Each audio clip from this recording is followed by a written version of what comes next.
Here. Ms. Fraga, Here. Mr. Williamson, Here. Ms. Sachs, Here. Mayor Lampert. Here. And we'll start with approval of the minutes. Is there a motion to approve the minutes from the July 13th meeting, closed session and regular session? Moved by Mr. Cohen. Is there a second? Seconded by Ms. Niedergang. Any comments or corrections on the minutes?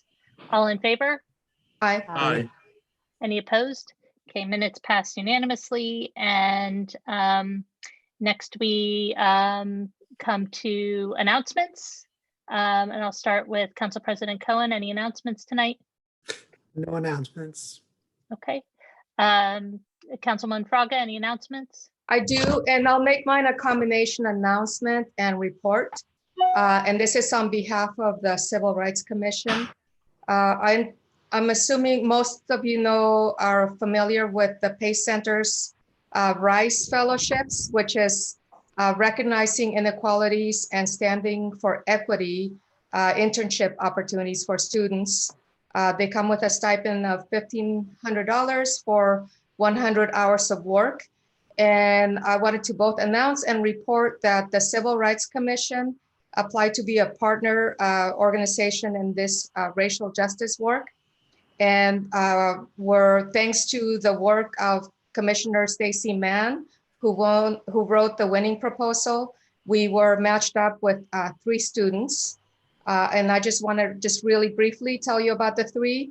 Carrie Bly is a graduate student from the architecture department and is working on a story map tracing affordable housing efforts in Princeton going back to the New Deal. Then there's Brendan Fearley. He's an undergraduate in the economic department, and he's going to be analyzing access to municipal recreation department facilities using an equity lens. And lastly, we have Jackie Campbell.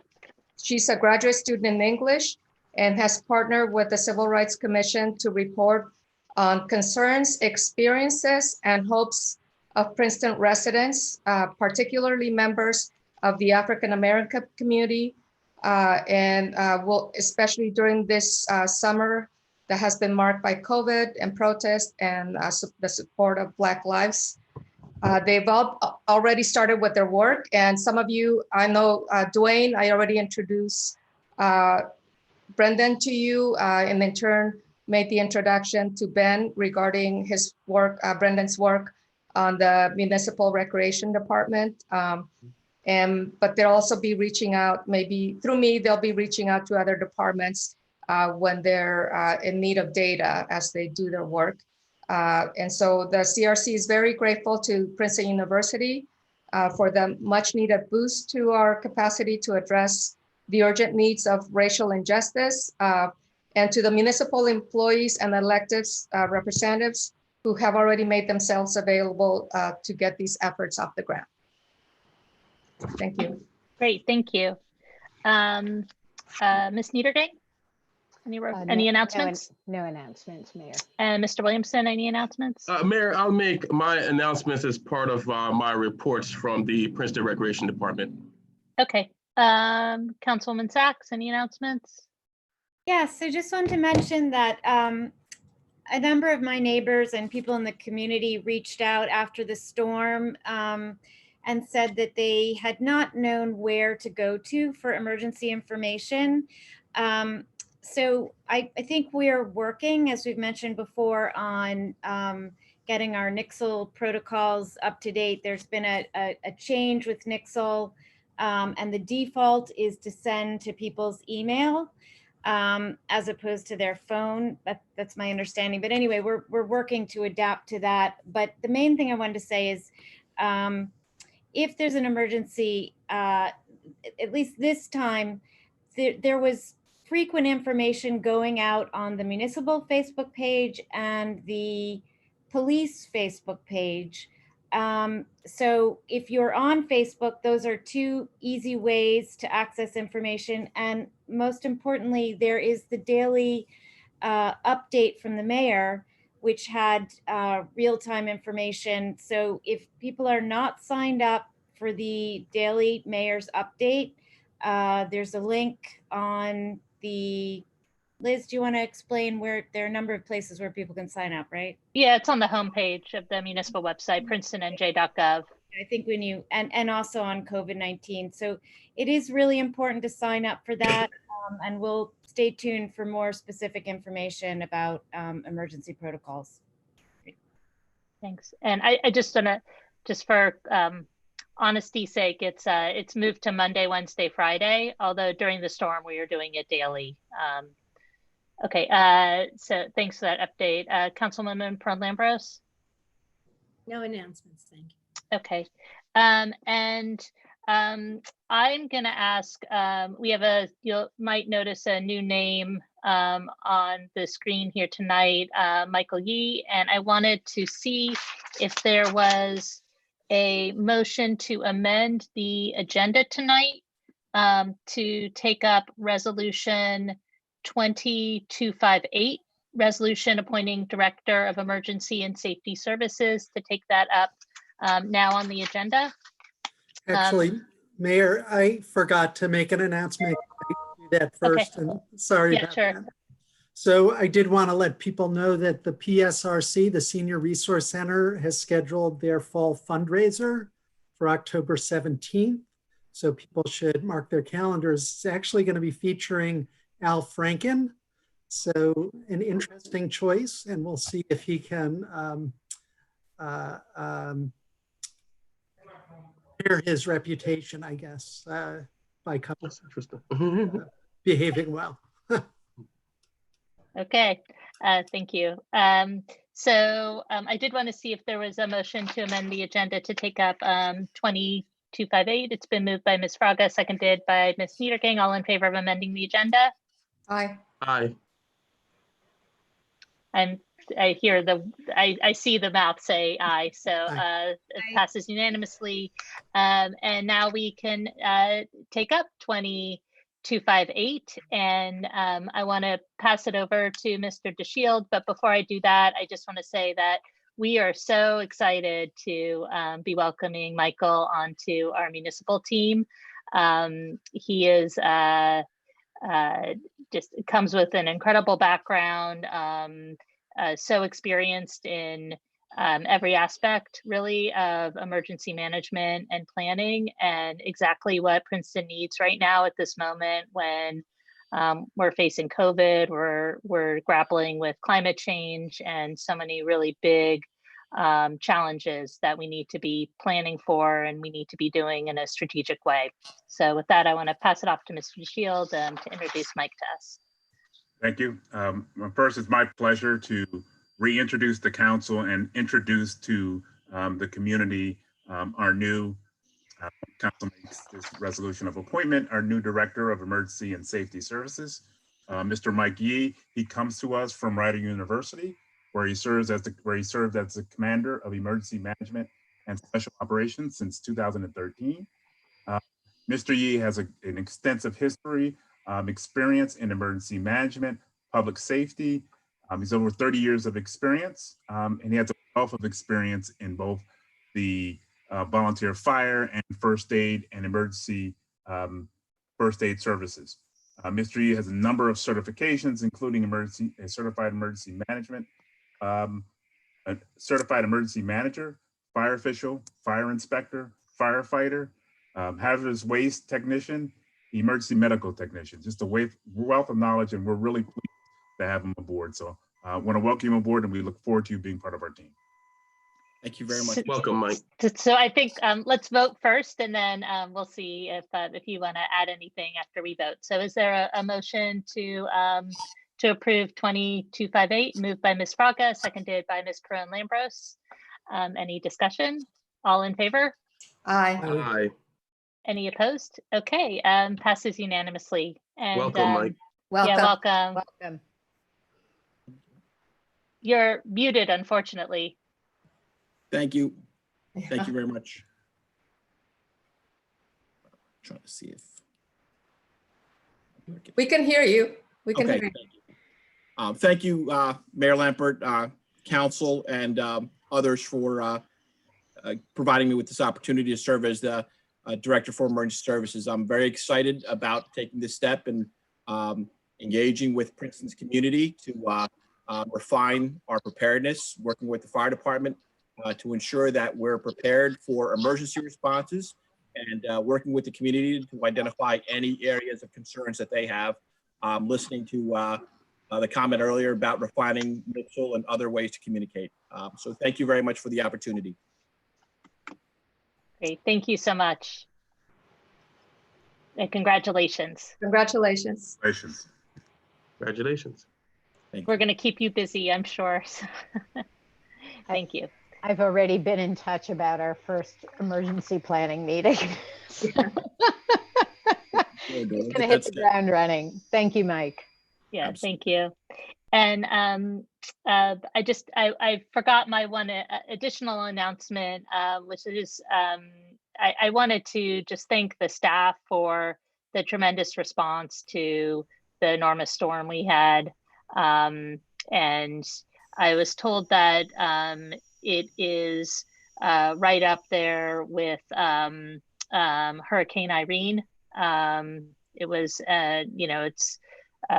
it was a huge event to hit Princeton, and it was complicated by the fact that we're also dealing with COVID on top of it. So a lot of our normal responses had to be rethought and reconfigured. And just want to thank Public Works, police, everybody. The whole municipal team was out there and keeping everybody safe and acting creatively.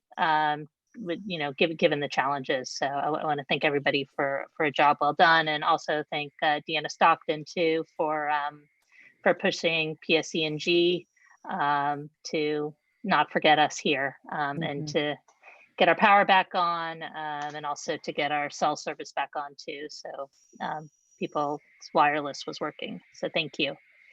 Are there any staff announcements?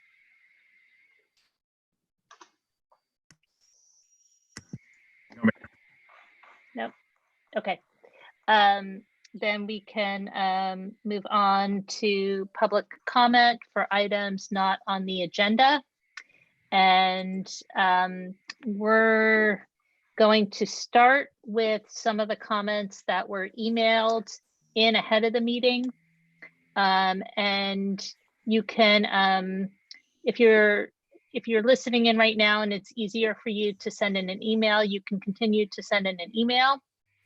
Or if you'd like to make a comment, you can raise your virtual hand, and I'll call on you after I finish reading the comments that came in via email.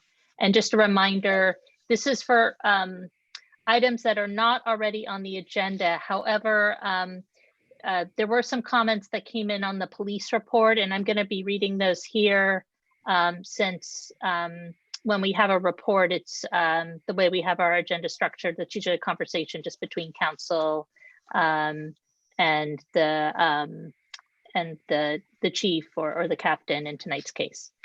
So the first email is from James Christie.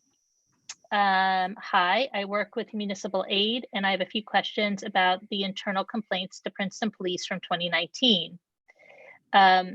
These questions are for Chief Sutter's appearance at the council meeting this evening and refer to page 19 of the department's annual report. There's very little information here about exactly what happened in these cases and outcomes. Could there be an explanation to clarify the reasoning and the process? Could there be some documenting of what, if anything, is learned when there is a complaint resolution? These are very low numbers of submissions, 7 for 2019. This makes me wonder if people feel comfortable reporting issues to the police, particularly people who are undocumented. I found on the Princeton site an anonymous form for complaints, but it is very hard to find. Could greater efforts be made to make this form easier to access, elevated on the Princeton site, include in newsletters, emails to the community? I don't see a Spanish version of this complaint form. Any input appreciated. Next is from Maria Huega, Grover Avenue. First, my congratulations and gratitude to Chief Sutter for his many years of service to our community. And you know what, I'm gonna have to come back to this email because the edges got cut off. Right. This next is from Yan Wang. I'm writing in regards to the annual report from Nick Sutter. I've been a resident of Princeton for one and a half years. It is disappointing to me that the amount of funding allotted for three major categories, health, recreation, and social services, pales in comparison to what is spent yearly on the police department, $7.8 million. Further, I believe this number does not account for police pensions, benefits, vehicles, and other expenditures. To more accurately communicate what is spent on policing, can you please clarify how much of the town's budget goes toward the police department in total, including pension, benefits, etc.? Is there any individual department that receives more funding from the town than the police? It is encouraging that the 2019 budget shows a slight decrease in police funding as compared to the 2018 budget. I am writing in support of immediately disarming and defunding the Princeton Police Department with money diverted to COVID relief, healthcare, public health, affordable housing, and education. The annual report seems to suggest that incremental gestures such as friendly relations between individual police officers and community members or equipping police with body cameras will assuage or heal racist actions. We have known since long before George Floyd, long before Ferguson, that research shows no support for this. Police in this country trace their roots back to slave patrols. Looking at the racial breakdown of who gets stopped by police in Princeton, it is apparent that to this day, policing is still tied to those violent racist origins. Budgets are a moral document of priorities. If we as a community are dedicated to equality and justice, we must be brave enough to imagine a world without police. Let's ask with celerity to defund the police now before another person is antagonized, brutalized, or murdered by police. This next is from Maya Aronoff. I believe the Princeton Police Department's presentation of data, especially on racial disparities in policing, is okay. This also got cut off on the edges, so I apologize for that.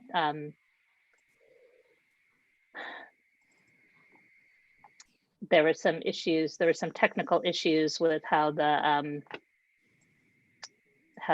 emails were getting formatted through the system. So I'm hoping that this is going to work.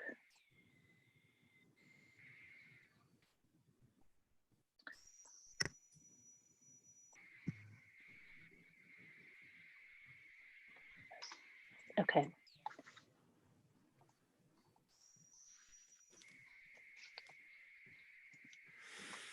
I apologize. Okay, this is from Maya Aronoff. I believe the Princeton Police Department's presentation of data, especially on racial disparities in policing, is likely a bit problematic. For example, why are we not presented with summons warnings as a proportion of population rather than number of incidents? Why is a drug counselor deployed for opioid-related incidents, but armed officers are required to respond to marijuana use, and apparently no drug counselors are deployed for other types of narcotics, drugs, alcohol instead of police? Even if we accept the police department's interpretation of the town budget as only including 13% for policing, this should not be more than the budget for social services, 10%, especially, but not only during a global pandemic where people can't put food on the table or pay their rent. Even if Princeton Police Department carried out their duties completely race blind and there were no disparities, it would not mean that all their services are necessary coming from an armed police department, nor would it mean that the broader system of criminalization in which the PDP operates is not racist and their continued operations won't perpetuate racist outcomes in that way. It is my belief that Princeton could prevent more crime by doing what it can within its discretion to, one, respond to almost all incidents without any armed police officers, but instead only with medical professionals and social workers. Two, demilitarize and redirect funds for arms that are unnecessary for traffic stops, etc., to social services to prevent eviction, foreclosure, addiction, and provide conflict management skills to residents. And three, cut down on the size of the police force vis-a-vis other services. Okay, and then there's one more email that I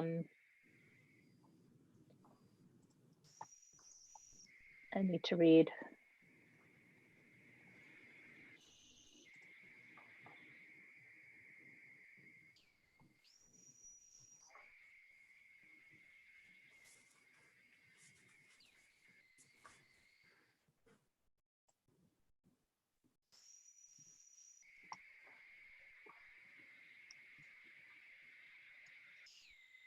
Okay, this is from Maria Huega.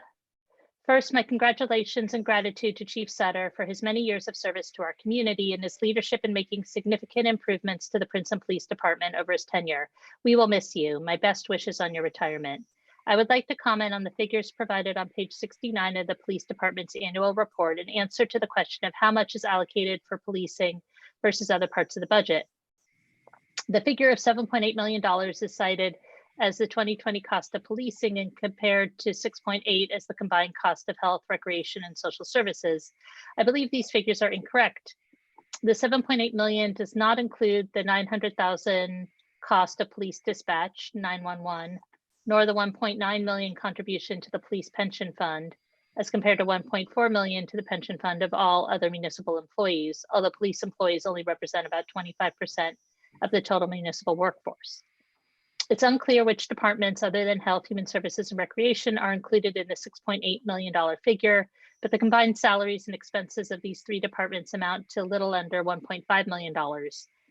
Even if we add the expenditures of Corner House, net of the revenues from its foundation, approximately $150,000, we'd be very far from the 6.8 figure cited. Perhaps the higher figure used includes the library budget, but I don't think it is appropriate to lump into the equation the budget of an independently operated agency for which taxes are collected separately. If we look at a more appropriate apples to apples comparison, it would become abundantly clear that Princeton is under investing in providing the kinds of services that would significantly improve the quality of life of our community, and especially those most vulnerable among us. At the same time, it is very likely that increasing these investments, we could also reduce our cost of policing. Hopefully we can come together as a community and start a conversation about what are the trade-offs and what is our future vision for a more fair and sustainable Princeton. Okay. And then before we, and I want to thank everybody for making their comments, and I'm hoping that can be at least part of our discussion tonight and more with public safety. But I just want to check if any other comments have come in for public comment before we close public comment, move on to the report. None from the email, ma'am.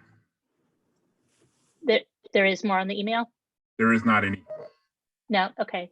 And I don't see anybody with their hand raised. So we can move on to the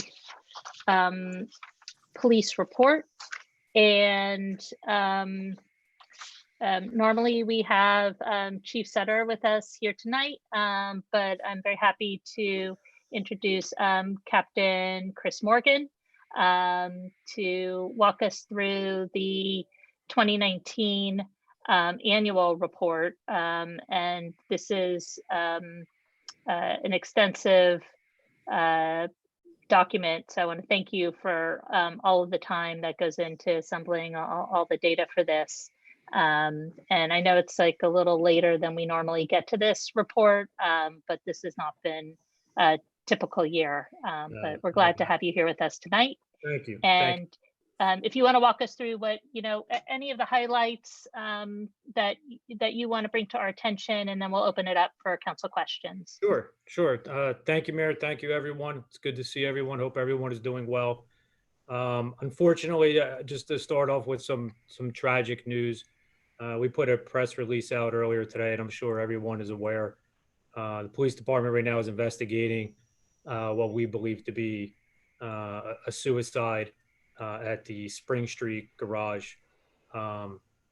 Happened yesterday afternoon. Obviously, out of respect for the family, we're not providing any other information or any other details about it, but it does raise a question and a discussion about is there anything else or anything more that we can do as a town at the Spring Street garage?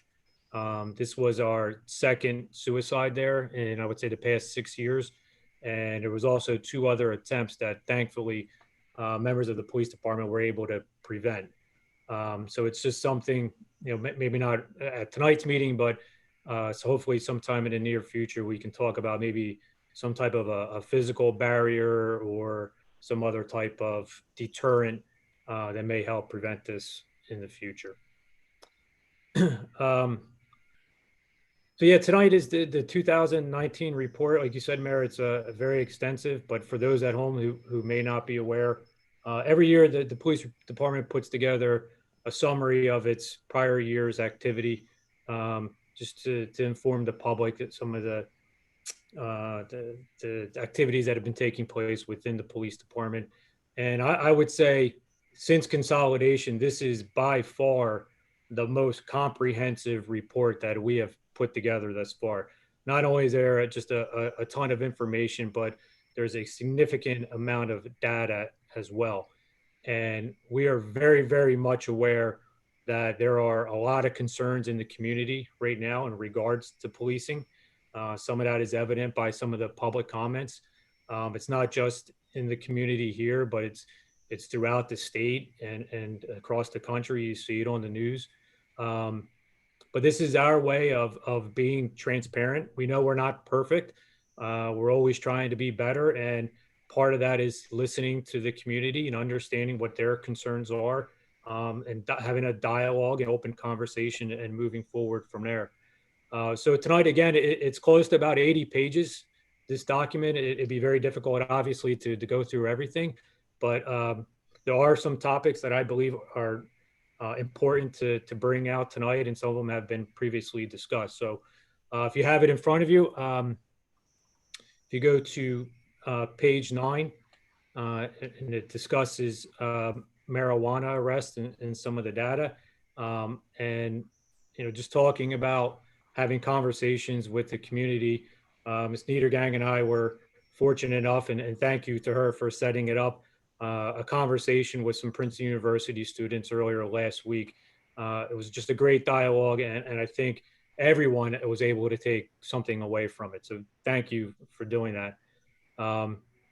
If you look at the percentages of the racial breakdown of the marijuana arrest, we are very much aware that it does not match the racial breakdown of Princeton itself. However, with that, there are a lot of variables that come into play, and one of them, what it may be one of the most important, is the fact that we only had 42 overall marijuana arrests throughout 2019. So when you factor in the idea that we had probably well over 100,000 contacts throughout the year with everyone in the police department in the community, 42 is a very small percentage of what the police department does every day. And then if you were to move around some of the data throughout the different demographics of the racial breakdown, some of those percentages could change rather quickly. But just from an education standpoint, I think it's important to understand that there's really no discretion for our officers. If they come into contact and they find that someone is in possession of marijuana, they will make that arrest. They are obligated to make that arrest. And quite frankly, there's a lot of review processes in place, and I'll go through some of more in detail. But to ensure this, the police department, through its rank structure, conducts a lot of random reviews of video of officer activity. And that's not that we haven't seen anyone not make an arrest for someone with possession of marijuana. So that's essentially the system that we're operating in regards to marijuana arrests. If something were to change, possibly in November, it could change the law in New Jersey. And obviously we would have to adapt to that as well. And we would take a lot of that direction from the Attorney General's office, and even more locally from the Mercer County Prosecutor's office as well. On the same page, just right above that, you'll see our probable call searches and a lot of the data that's there. If you look, we've listed the past 6 years of our data, and it's very inconsistent, to say the least. And again, we know it doesn't match the demographics of the town, but it is scattered throughout those 6 years. There's no consistency to it.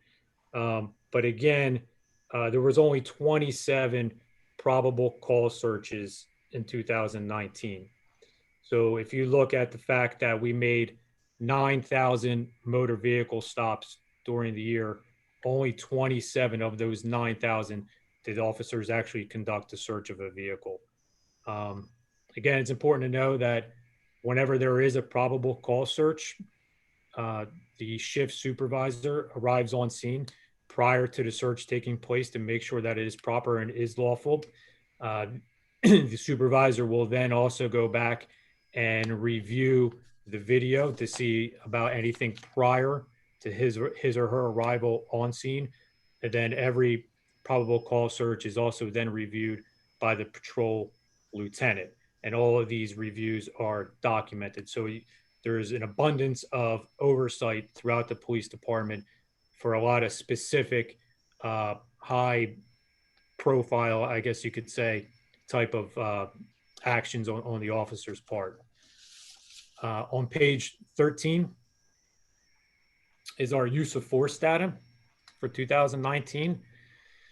We had 5 use of force cases, and in those cases, 10 total officers used force. So collectively throughout the year, we had 10 officers use force on 5 people.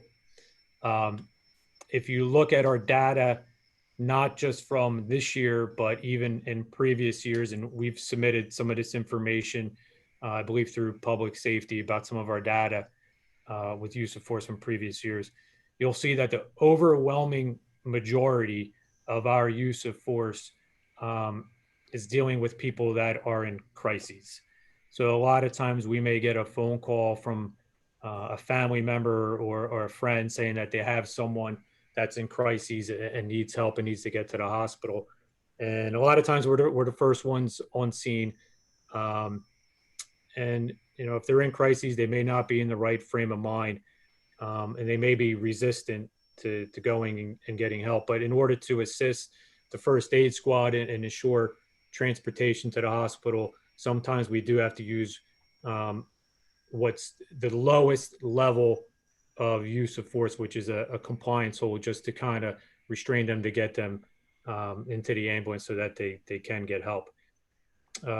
Every use of force encounter is reviewed by the shift supervisor, which requires a video review. It's then reviewed by the patrol lieutenant. It makes its way to internal affairs commander, who then reviews all the documents and the video as well. It's presented to the chief of police for final review, and it is then submitted annually to the Mercer County prosecutor's office.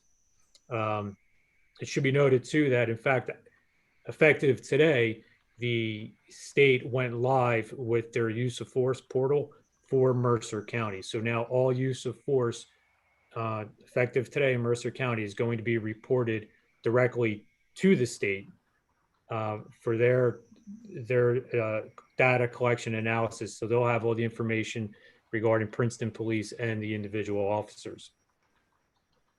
But those are some specific incidents, activities, I guess, within the report that require their own independent review. But I think it's also important just to inform the public some of the internal accountability systems that we have.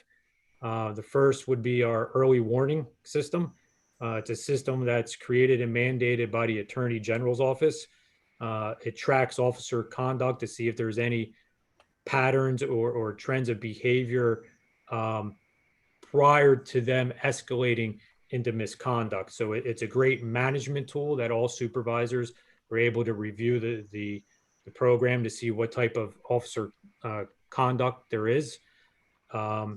Once a certain level of behavior or repeated behavior is entered into the tracking system, it then would require, it would flag it, and then it would require an internal review by command staff. If after that review, we felt that there was any type of a pattern or a trend that was leading towards misconduct, we would be required to formulate a plan to either retrain or even discipline the officer and submitted to the county prosecutor's office for review. We haven't had anything rise to that level. However, just to note that we've created the early warning system for ourselves to be even a little more restrictive. So we have had flags pop up within our early warning systems that would just require a review internally for ourselves. Nothing that we had to act on with discipline, but it highlights it a little more quickly than if we just use the AG guidelines. The second internal accountability system that we have is what we call the Risk Assessment Committee. It's a committee that's made up of various ranks within the police department, which quite frankly, I think is the best part about the committee. A lot of times everything is reviewed by command staff or supervisors, but just below command staff. However, this committee can also have patrolmen on there as well. And what it does, it tracks the racial breakdowns of each officer's activity. So by having more people of different ranks on the committee and they filter through, everyone becomes aware of how the process works, what the expectations are, and what exactly is being tracked by them. And some of the categories that we track are some of the ones that I just mentioned. So the use of force, marijuana arrests, and the probable cause searches. So not only do those three categories get their own independent review, but they're also part of our risk assessment committee review that takes place twice a year. Like I said earlier, and you said it, Mayor, it's an 80-page document. There's a lot of information that's in there. I can't stress enough, we are absolutely aware of a lot of the concerns out there right now. We're committed to rebuilding the trust within the community. We believe that community engagement is what's important, and the conversations like Ms. Niedergang and I had with a couple of those students is what's important to us right now, and just being transparent with a lot of this information. So I encourage, if anyone hasn't read the report, to take the time to go through it. A lot of time and effort was put into it, and we'll be the first ones to admit that we're not perfect, but certainly always looking for feedback for ways to better serve the community. Great. Thank you, Captain. We'll start with Police Commissioner Fraga. Thank you, Mayor, and thank you, Captain Morgan, for that report. And it is very detailed. I did my best to go through it all. There's just some things that stood out. And I know we've had the discussion in the past with Chief Sutter during monthly when he reports before council. And I'm going to refer to page 6 of the report. And this is the total summonses, total stopped, and the percentage of summonses broken down by race and ethnicity. It's very, and I understand why it was broken down between daylight and dark. It's very, as far as data that does not match the demographics of our community, see that for white Hispanic, it's pretty high, but also for our Asian non-Hispanic, which is 54.88% of summonses versus, I would say, versus warnings. Right. And also, but also, it's higher in the daylight than it is in the dark, the percentage. And also I'm looking here at the median, the time of the duration of the stop, that it's appears to be higher for white Hispanic, both in for both the all the races and for the stops with summonses. And I was just curious. I'm wondering, I know it's not broken down by the reason for the stop, but I know for our Hispanic population that still up until now and until legislation goes into effect, that individuals driving without a license, I'm assuming that there's no discretion there, that there would be a summons issued in those instances. Is that correct?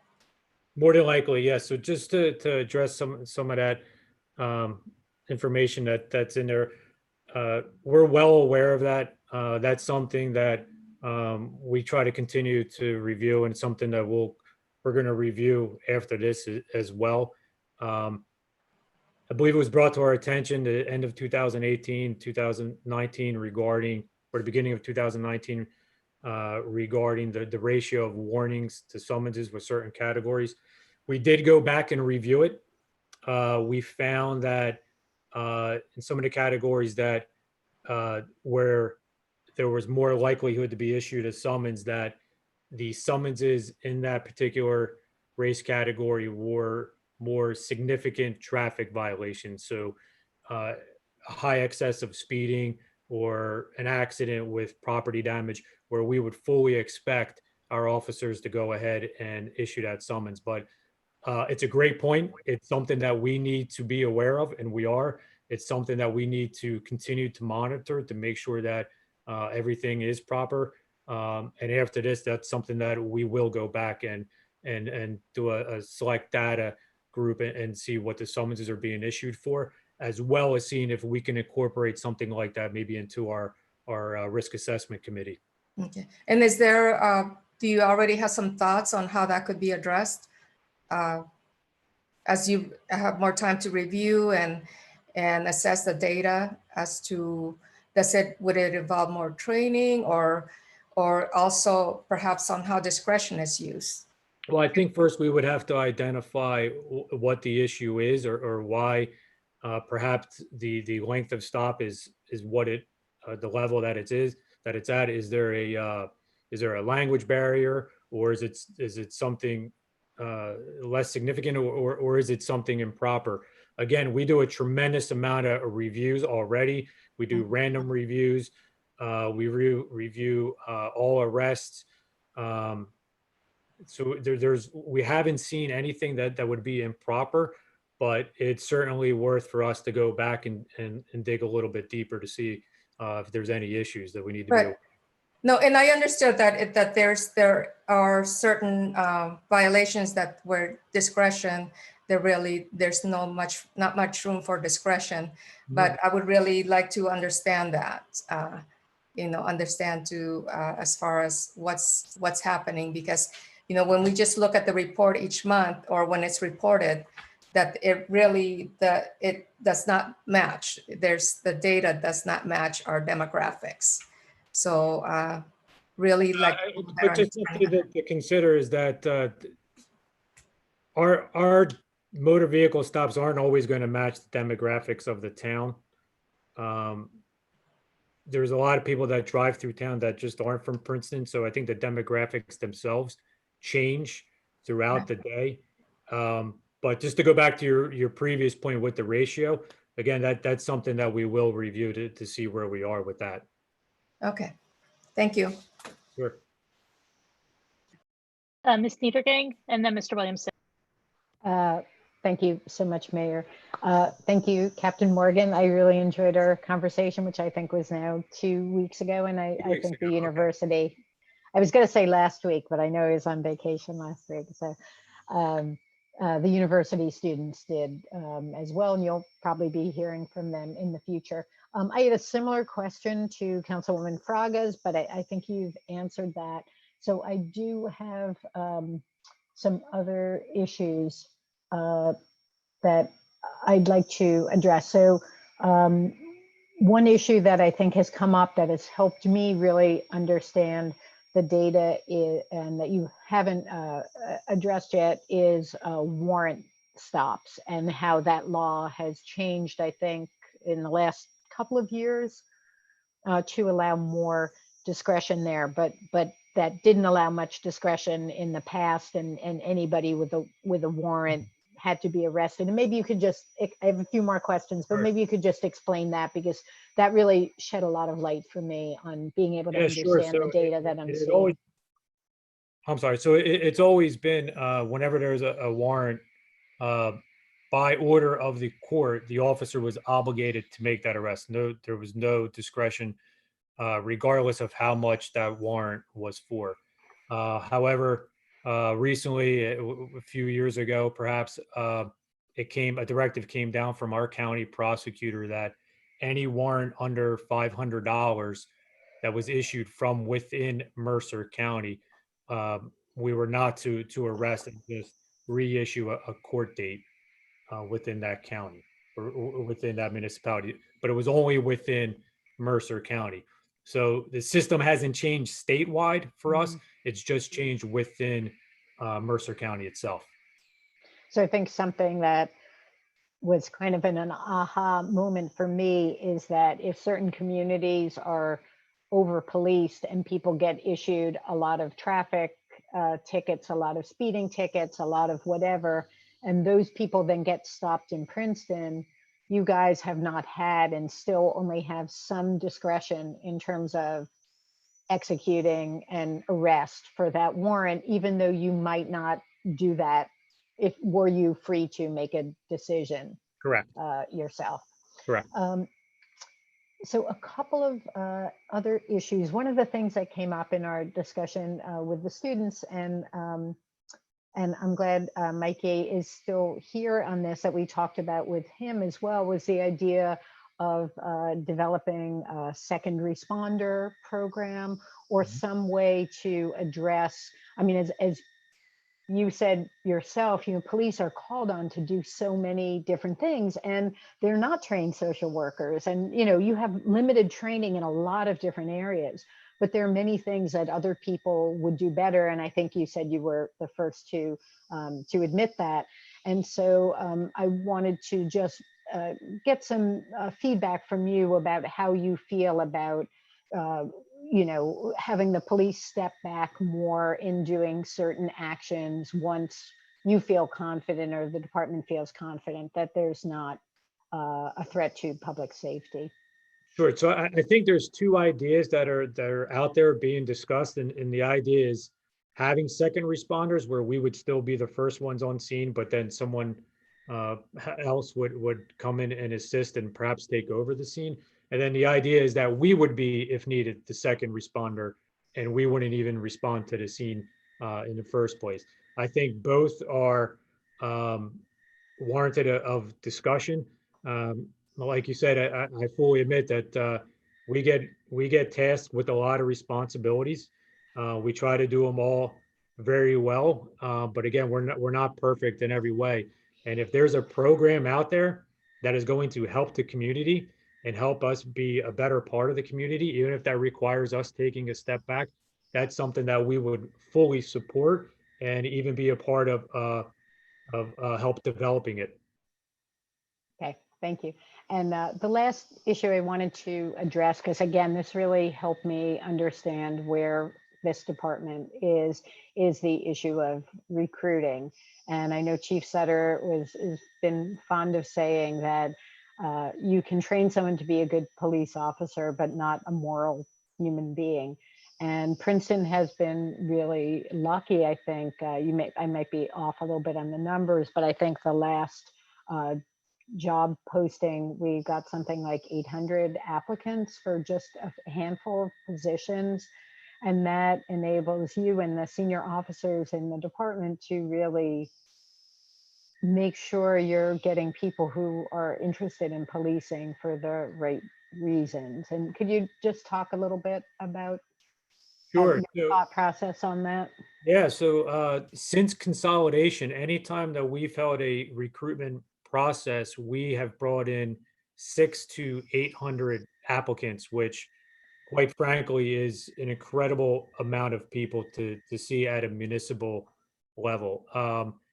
We try to make that applicant pool as diverse as possible. We do not require for the applicant to have already been trained. We believe that it opens up the pool to a lot more candidates. And we have been fortunate, absolutely, but we also do, I think, a great job of going through the candidates and finding the best personnel that are a great fit for Princeton. So there, you could be a great police officer, but we want you to be a great police officer in Princeton. Um, and we think we've done a great job with that. And we have a recruitment plan that every time that we go through a recruitment process, we tweak it as needed to see what works. And the whole idea is to bring in as many qualified applicants as we can, and then go through the interview process and then come through with what we believe are the top candidates. And I have one more quick question, and then I'll pass you on to Councilman Williamson.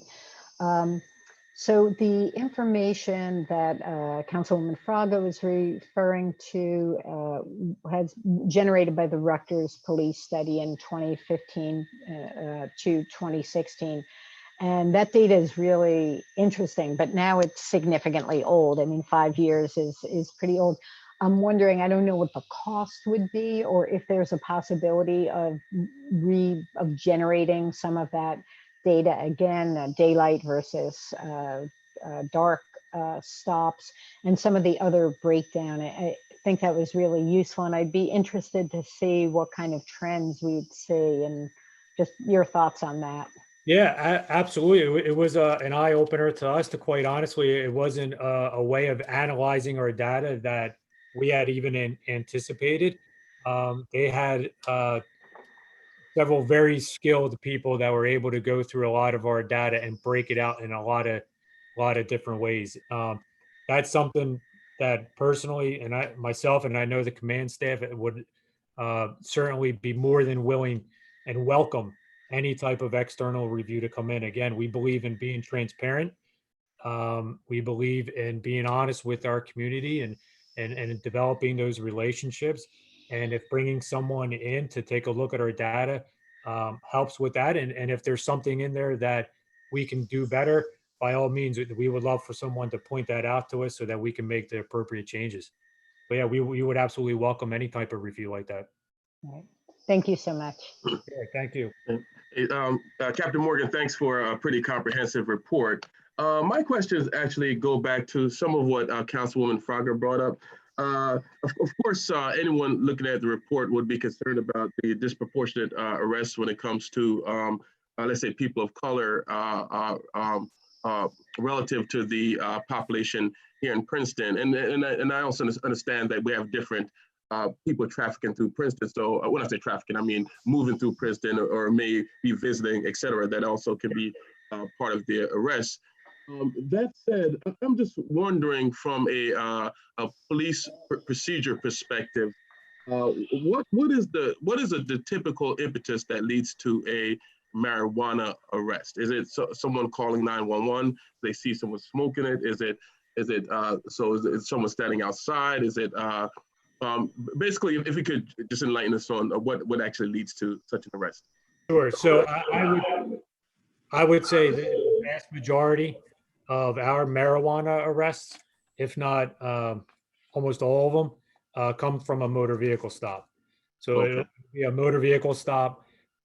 Typically, the officer may smell the odor of marijuana in the car, and either through a probable cause search or, quite frankly, a lot of times when the officer even just says that, I smell the odor of marijuana, they hand it over to them. But I would say the vast majority, if not all of them, come from a motor vehicle stop. Okay, and maybe I'm asking this because I'm an attorney, but so I guess that would mean that a lot of our officers have their drug recognition expert credentials. No, so that's actually a potential issue come November with the vote on the ballot. We have one officer that's a drug recognition expert right now. That's something that the state police has recognized that could be a potential issue going forward, depending on what happens in November, because we wouldn't be able to, for DUIs, use the alcotest instrument, and you would need the DRE to conduct the test. It's an extensive, lengthy program that, quite frankly, you have to have people that are interested in doing it and in preparing for it. We had several officers that were interested, and state police was committed to hosting more training sessions. However, in the predicament that we are now, all of that got canceled. But no, as of right now, we only have one DRE. Oh, okay. Okay. So that sort of answers the next question, which I was going to ask is what would typically lead to a probable cause search, but it's probably part of the same answer. Typically, it's the odor of burnt marijuana that the officers are smelling. Oh, okay. Okay. Yep. And well, that's it. That's it. Yeah, I have some other things, but we could talk more about them offline. Yeah. Thank you. Thanks. Councilman Cohen? Yeah, thanks, Captain Morgan, for the report. I wanted to just raise a question. There's useful information about crashes, in particular with pedestrians, bicyclists, and between motor vehicles in the report, but it's all purely in numbers. And in my work with the Bicycle Advisory Committee, there's an interest in knowing a little bit more about locations and causes of individual incidents, because as we try to plan for improvements for safety, for pedestrians and cyclists, it would be helpful to have that information. Okay. We realized that there are some confidentiality concerns with releasing actual incident reports. And you don't have to answer this right off the top of your head, but I'd be interested if we could have a discussion about ways to make more information, anonymized information available about those incidents for planning purposes.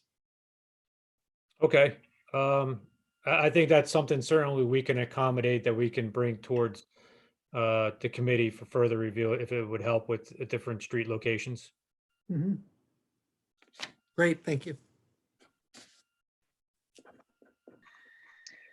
Are there any other questions for Captain Morgan? Ms. Fraga? Yes, I just wanted to thank you, Mayor. I wanted to follow up and just hopefully to dispel some of our youth in our community believe that if regarding marijuana arrest, if youth is stopped, is there an arrest, or what is the follow-up in marijuana use? We would turn them over to their parents, and then our juvenile officer would follow up with the case from there. Okay, but there is a case. Correct. Okay, I'm just sharing because some of the chatter that I hear is that there's really no consequences if someone's underage. No, there's a juvenile officer certainly would follow up, and then they would, through the investigation of the case, they would have to make a determination of what they were doing going forward. Okay, thank you for clarifying that. Sure. For the public, I hope. If I may add something to that, Councilwoman Fraga, and maybe I don't know if I'm, well, I guess I could be helping out Captain Morgan with this, not necessarily helping out as if you didn't know it already, but just for the sake of the public, typically when someone under 18 is arrested for an offense that would be considered a crime for an adult, is referred to the family court of the county. So it stays in family court. Yes. It doesn't go to what would have been criminal court, unless it's a second or first degree offense, where it can be, if they're 16 and over in the state of New Jersey, it can be automatically waived up to adult court. But that's the lawyer answer. But right, and I understood that. But helpful to the public. Right, I understood that, but just to make it helpful for the public, it's not that it's false that there are no consequences, that someone would just be turned over to their parents. No, there could be consequences in the family court, except the family court tends to be more understanding than the criminal court. Okay, thank you. Ms. Prone-Lambros? I just want to thank Captain Morgan and also to Chief Sutter and all the hard work that went into this report. It's very comprehensive. And I just wanted to see if you wanted to make any comments. I think Councilwoman Niedergang already kind of touched on the idea of response that may be including social workers and maybe rethinking a little bit of how we respond to domestic violence or people who have mental illness and other issues where whether you're the first responder or the second responder. But in some of our public safety committee meetings, we've discussed too the civilianization concept of maybe taking some of the police positions and seeing what we can do. I didn't know if you had any comments on that and tonight for public comment. Yeah, it's an interesting conversation that I think has a lot of merit to it. I'd like to explore and see how it really is effective and working in other areas that they're utilizing it now. I think we'd have to be selective on what type of cases or what type of calls for service we would be sending people to. A domestic violence, obviously we would have to go to that. But if it's an issue of maybe there's someone that's homeless out on Nassau Street, that may not be something that we would have to go to, or at least not be the initial responder, that someone else could respond and be better equipped than us to deal with it. They may have more resources, they may have more time, but something that would certainly benefit us going forward would be a lot of times we have situations where we go into a home perhaps and a family needs help, and we're limited in what resources we're able to offer right away. We go and we deal with the initial scene, see if there's a crime involved, make sure everyone is safe, and a lot of times our interaction may end there, and we may just refer them to another organization for some family assistance. But if there was something localized within Princeton that we could then hand that case off to, that would then be able to even respond prior to us even leaving, and then be able to track and provide immediate help to that family, I think that would be a tremendous asset to Princeton. Right. Thank you. Thank you. Definitely something we'd like to pursue. Sure. Yep. Thank you for Yeah. taking leadership in that. Great. And I think maybe a next step for that would be to have public safety take a look at the 911, all the calls that are coming into 911, and do an analysis of that with you and with the chief. Sure. To see. Yep. Take a look at what the calls we have.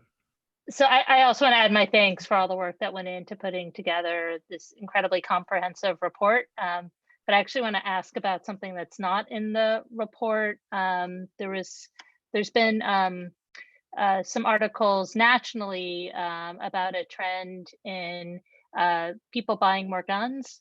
And I'm wondering if you've seen that in Princeton, and if you've seen the number of requests for gun permits go up, and if you can let us know what's happening locally on that. Sure. So absolutely, we have seen that trend here, and it's been quite a significant increase. I would say the increase in firearms applications really started to skyrocket really in around March. Typically, just to give you an idea, just to looking at some of the numbers, right now, this time last year, we would have had 31 firearms applications. Right now, we're at 125. So we have seen a significant increase in the amount of applications that are coming in for firearms. There's a new way of doing it. A lot of it is just done online right now, and then it makes its way to us. We'll assign a detective to do a background investigation. From there, they'll make a recommendation to either issue the permit or, if need be, deny it. And it'll go to the detective sergeant, who will then review it and make a similar recommendation to the lieutenant, and then ultimately to the chief of police, who has to make the final determination. If we deny it, they have the right to appeal, and they can go through the prosecutor's office. But we've always been committed to, whenever we issue any type of firearms permit, we also issue a firearms safety lock for every permit that they're requesting, along with some materials about firearms safety. But there has been a significant increase in the amount of permit requests coming through. Okay.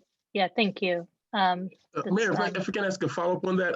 Yeah, I sure. know no one asked on the application for a firearms permit why someone is seeking a firearm, and I'm guessing, being that it started in March, I would presume it has a lot to do with that somewhat apocalyptic feeling that some people are feeling from the pandemic. And I don't know if there's any information out there that that you think would shed light on why the dramatic increase, aside from what I'm presuming myself. Yeah, I think I would have to agree with you. I think it's all related to the situation that we're in now. It's really the only thing that seems to have changed in my perspective.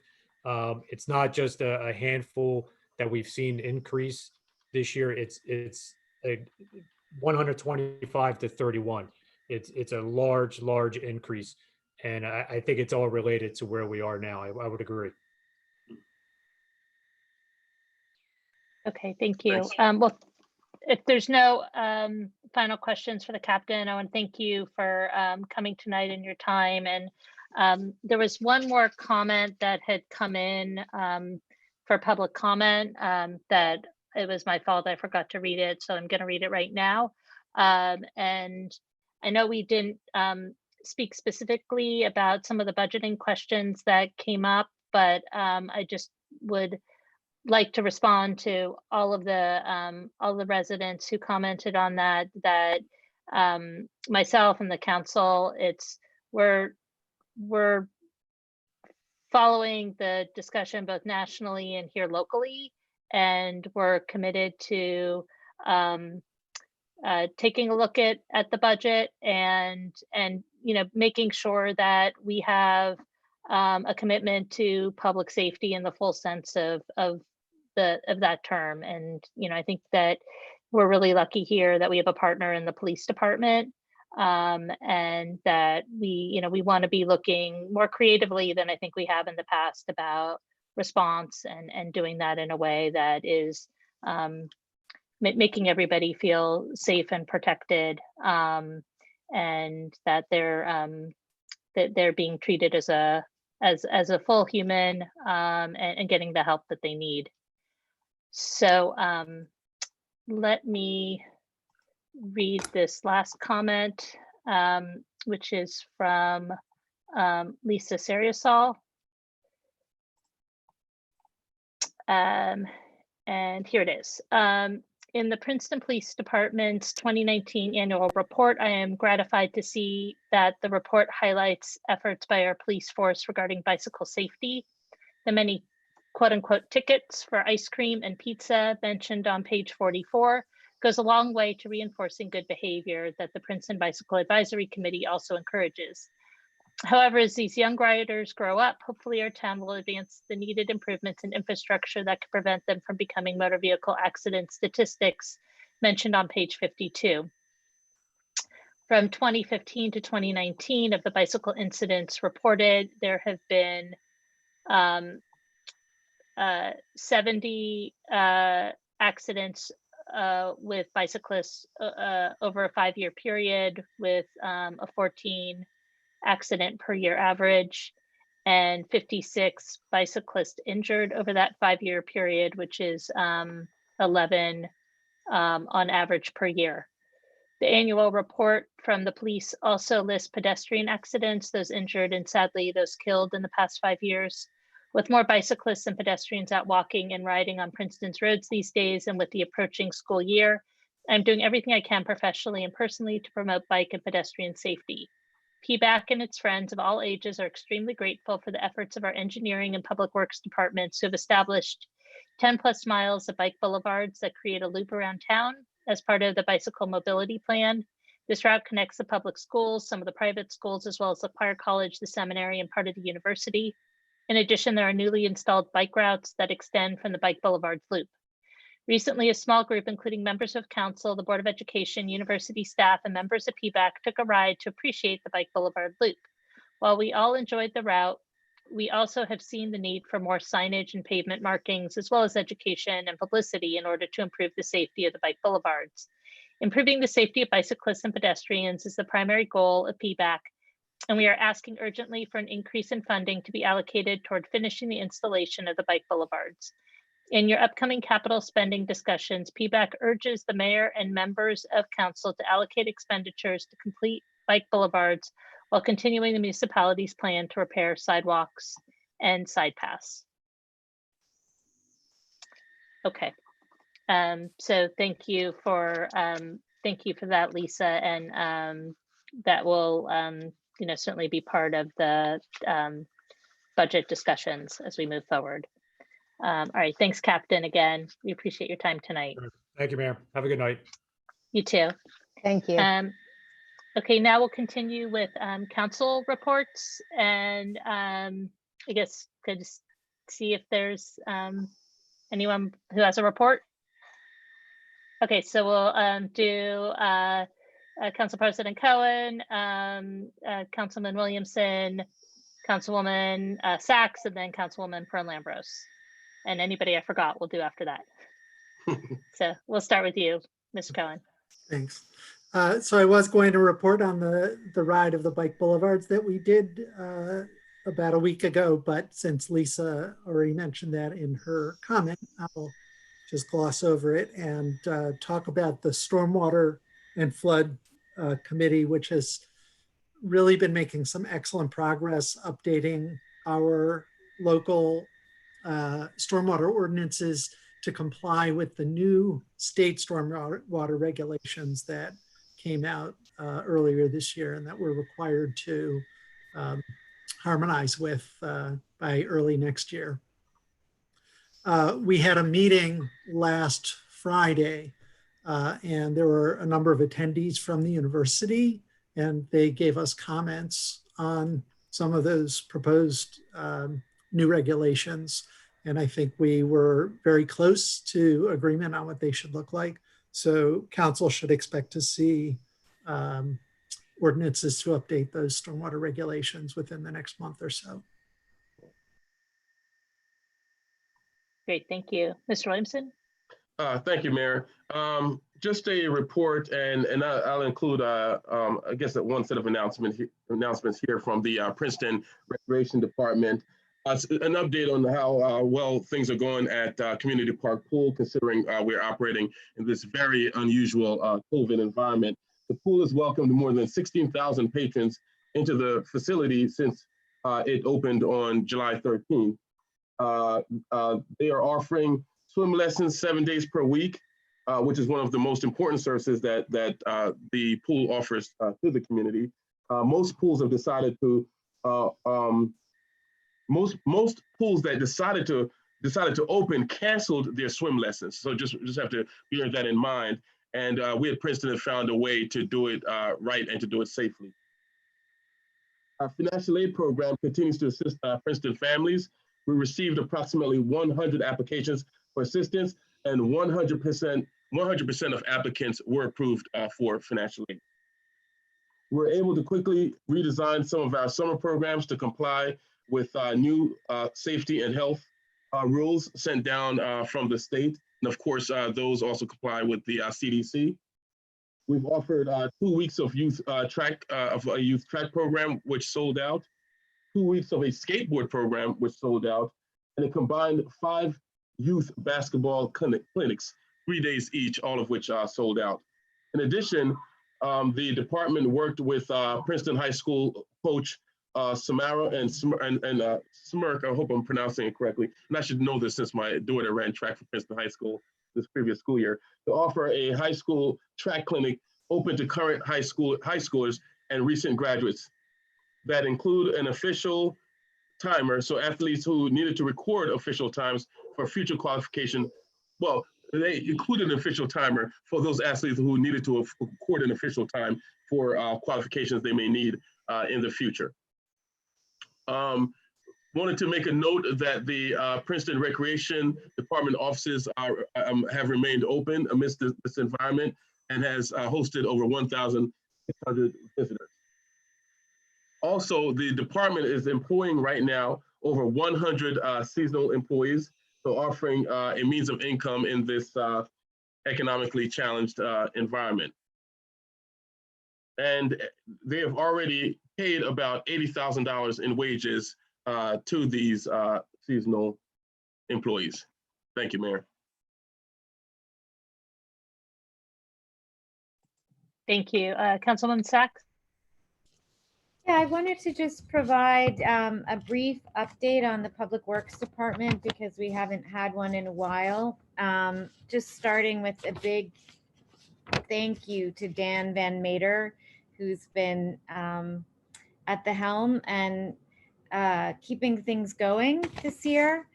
And I've actually just written up my remarks so I wouldn't forget anything. Since the beginning of the health emergency, Dan has ensured that all of the Public Works Department essential functions have been completed in a skillful and expeditious manner. And the Public Works Department has played a vital role in providing core services throughout this difficult time. Early on, during the height of the shutdown, the Public Works employees provided transportation to ensure that needed supplies reached our town's most vulnerable. And as we moved into phase 2, our Public Works employees were essential in the transformation of the downtown streets into open air dining areas. They ensured safety barriers were in place and assisted the Arts Council in installing decorative panels, making for an inviting street and eating experience. Last week's severe weather event caused widespread damage throughout the town, and even with the staffing shortage due to several medical leaves, Dan and his staff were able to prepare and react to the storm damage in a timely and expeditious way, removing numerous trees from the roadway, except those areas that required PSE&G assistance. And just so people know, with the large amount of debris caused by the storm in the upcoming week, the Public Works Department has begun additional brush pickup that will continue simultaneously with the regularly scheduled pickup. So big thanks to all the Public Works Department staff and especially to Dan Van Mater. Well said. Thank you. Oh, I see your lips moving, Ms. Niedergang. Yeah, can I just piggyback onto that? Because I just wanted to follow up. And another thing that I think the Public Works has been really great at responding to is the change in the amount of garbage that's generated downtown. I think at first when the restaurants open, it took all of us a little bit by surprise because of course people are not throwing their stuff out inside. There's so much more takeout and a lot of trash is being generated. So they've stepped up. They're picking up the garbage more frequently, 7 days a week, and I think really doing a good job on that. But should anyone see an overflowing garbage can, that would be a great thing to report to Access Princeton to let people know. And just in terms of the leaf and brush pickup, now is the time to figure out what zone you live in, which I finally figured out again today. I think every year I figure out which zone I live in. So I'm trying to remember. So I urge everybody to figure out what zone they live in so they know when this extra round of leaf and brush pickup will be happening for them. So thanks, Councilwoman Sachs. Thanks. And next, Ms. Pern-Lambros. Thank you. Just a couple brief reports. First of all, the Economic Development Committee has a subcommittee that's working with the IT committee, and they're reviewing the new website design. And the idea is working towards having a page or pages for businesses that are interested in coming to Princeton. So given the challenges that we'll be facing in the near and long term, the timing of updating the website is really good, and including more business-oriented information will be very welcome. Then the next thing I just wanted to mention, because we're going to be looking at the Shade Tree Protection Zone ordinance next. And I just wanted to mention that the Shade Tree Commission has worked really hard over many months to put this new ordinance together. And I'd like to acknowledge the chair, Sharon Ainsworth, and all the members of the committee who've worked really hard, or the commission. This is really an important step. I have a couple of things. One is to assure that the trees on neighboring properties are protected during construction or during home renovations. So we hope that raising the amount, we also hope that raising the amount that we're charging for live tree removals will be able to minimize the amount of tree removals and incent new development and home expansions to work around existing trees and to preserve the shade trees on their private properties. And I also just want to mention that the fees that we do collect when there is a live tree removal and those trees are not replaced on the property, those fees go into the Shade Tree Trust Fund, and they're allocated to planting more trees in public spaces like in our parks. And we just recently did that. So I just wanted to mention that. Thank you. Great, thanks. Are there any other council reports? Okay, I just wanted to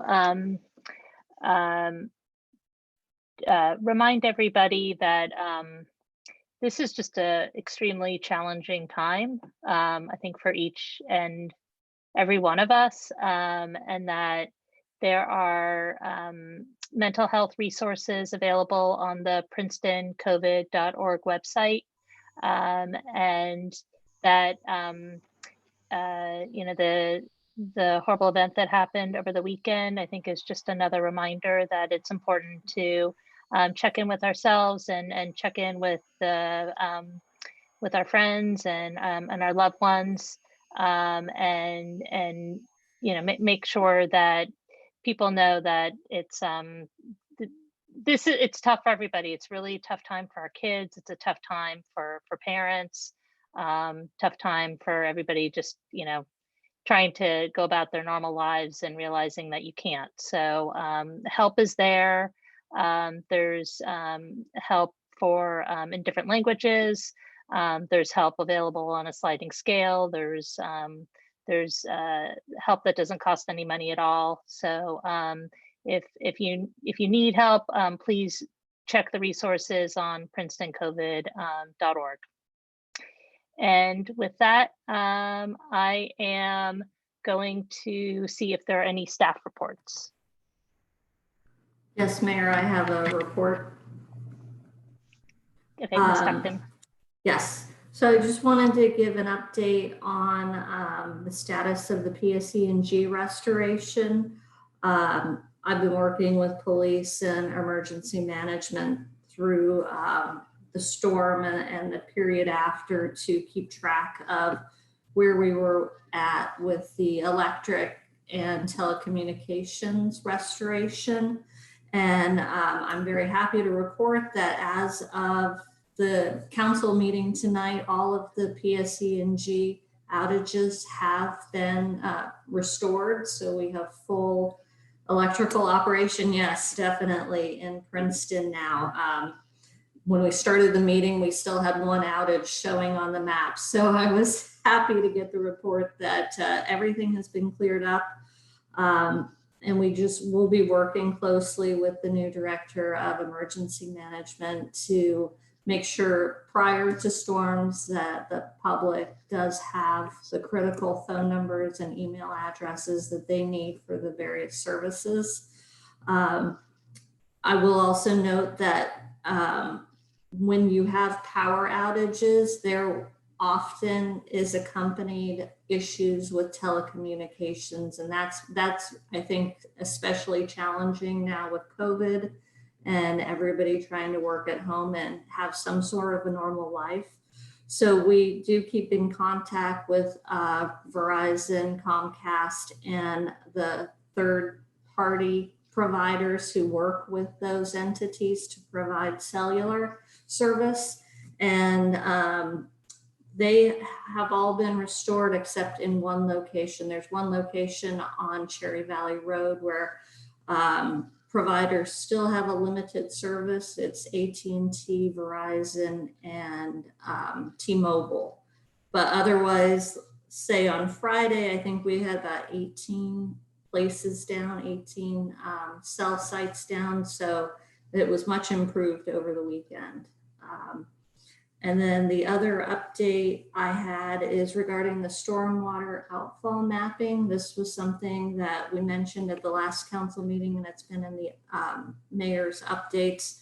We have a consultant that they were delayed from starting last week, but this week they will be starting field investigation and mapping of all of the stormwater discharges to public open water. So people may see that. There's information on the website under announcements if they want more information.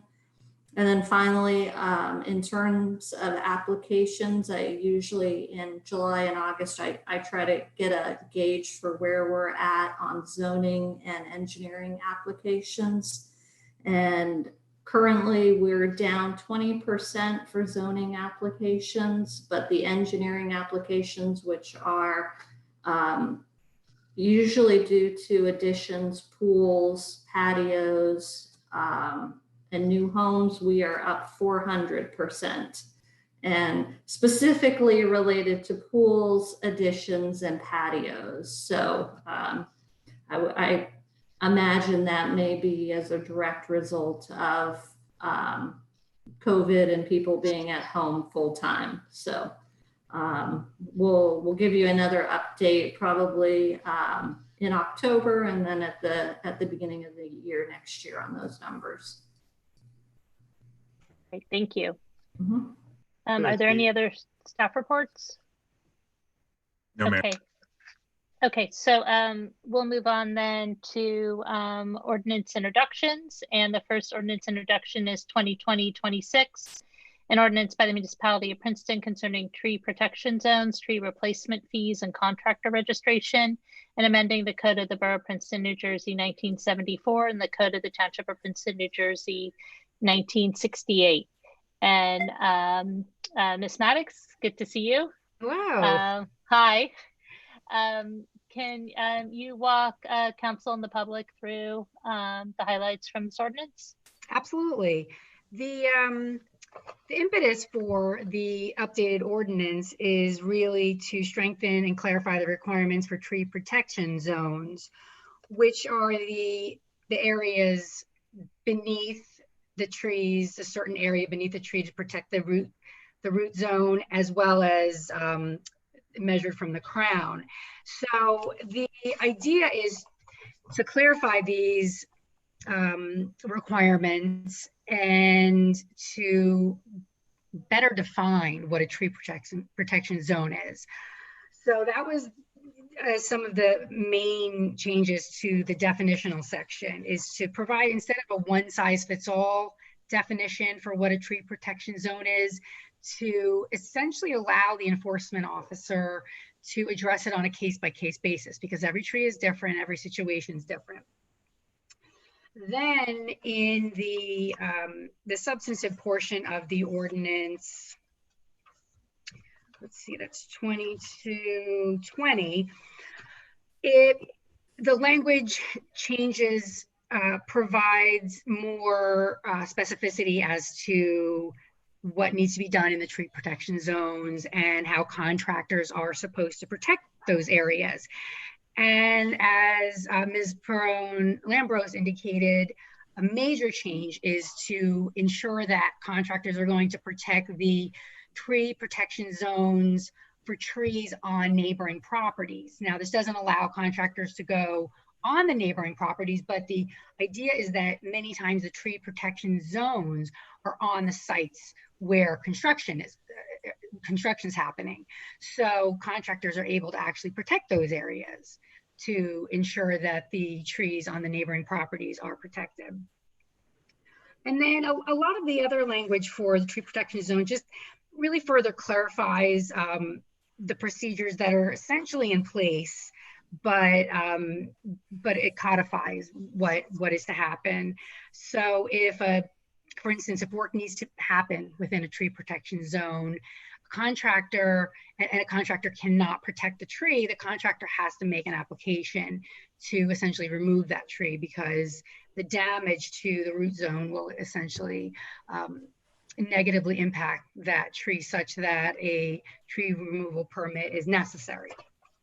So that's the main goal of the ordinance. But while it was being amended, there were some other issues that needed to be addressed, which one was the increase in the tree replacement fees, which hadn't been replaced at least since 2016 when they were put in place. And this is on page 5 of the ordinance. And as you can see, for each replacement tree, the value has gone up $150. So the ultimate goal is to cover the cost of the program and cover the cost of the labor and materials to actually plant trees on other property. And another relatively significant change to Chapter 22 is the changing of the registration requirements. Right now, anyone working on trees in Princeton must register with Princeton. That was put in place, I believe, in 2016, which was before the state imposed its rules, which are relatively more recent. They've really been put into place in the last few years. And those rules and regulations require all tree contractors in the state to be licensed or registered.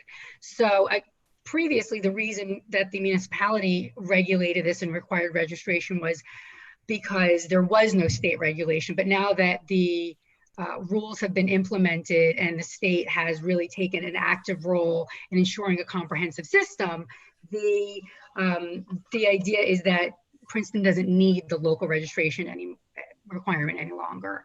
And the licensing requirements are very comprehensive. They're professional standards.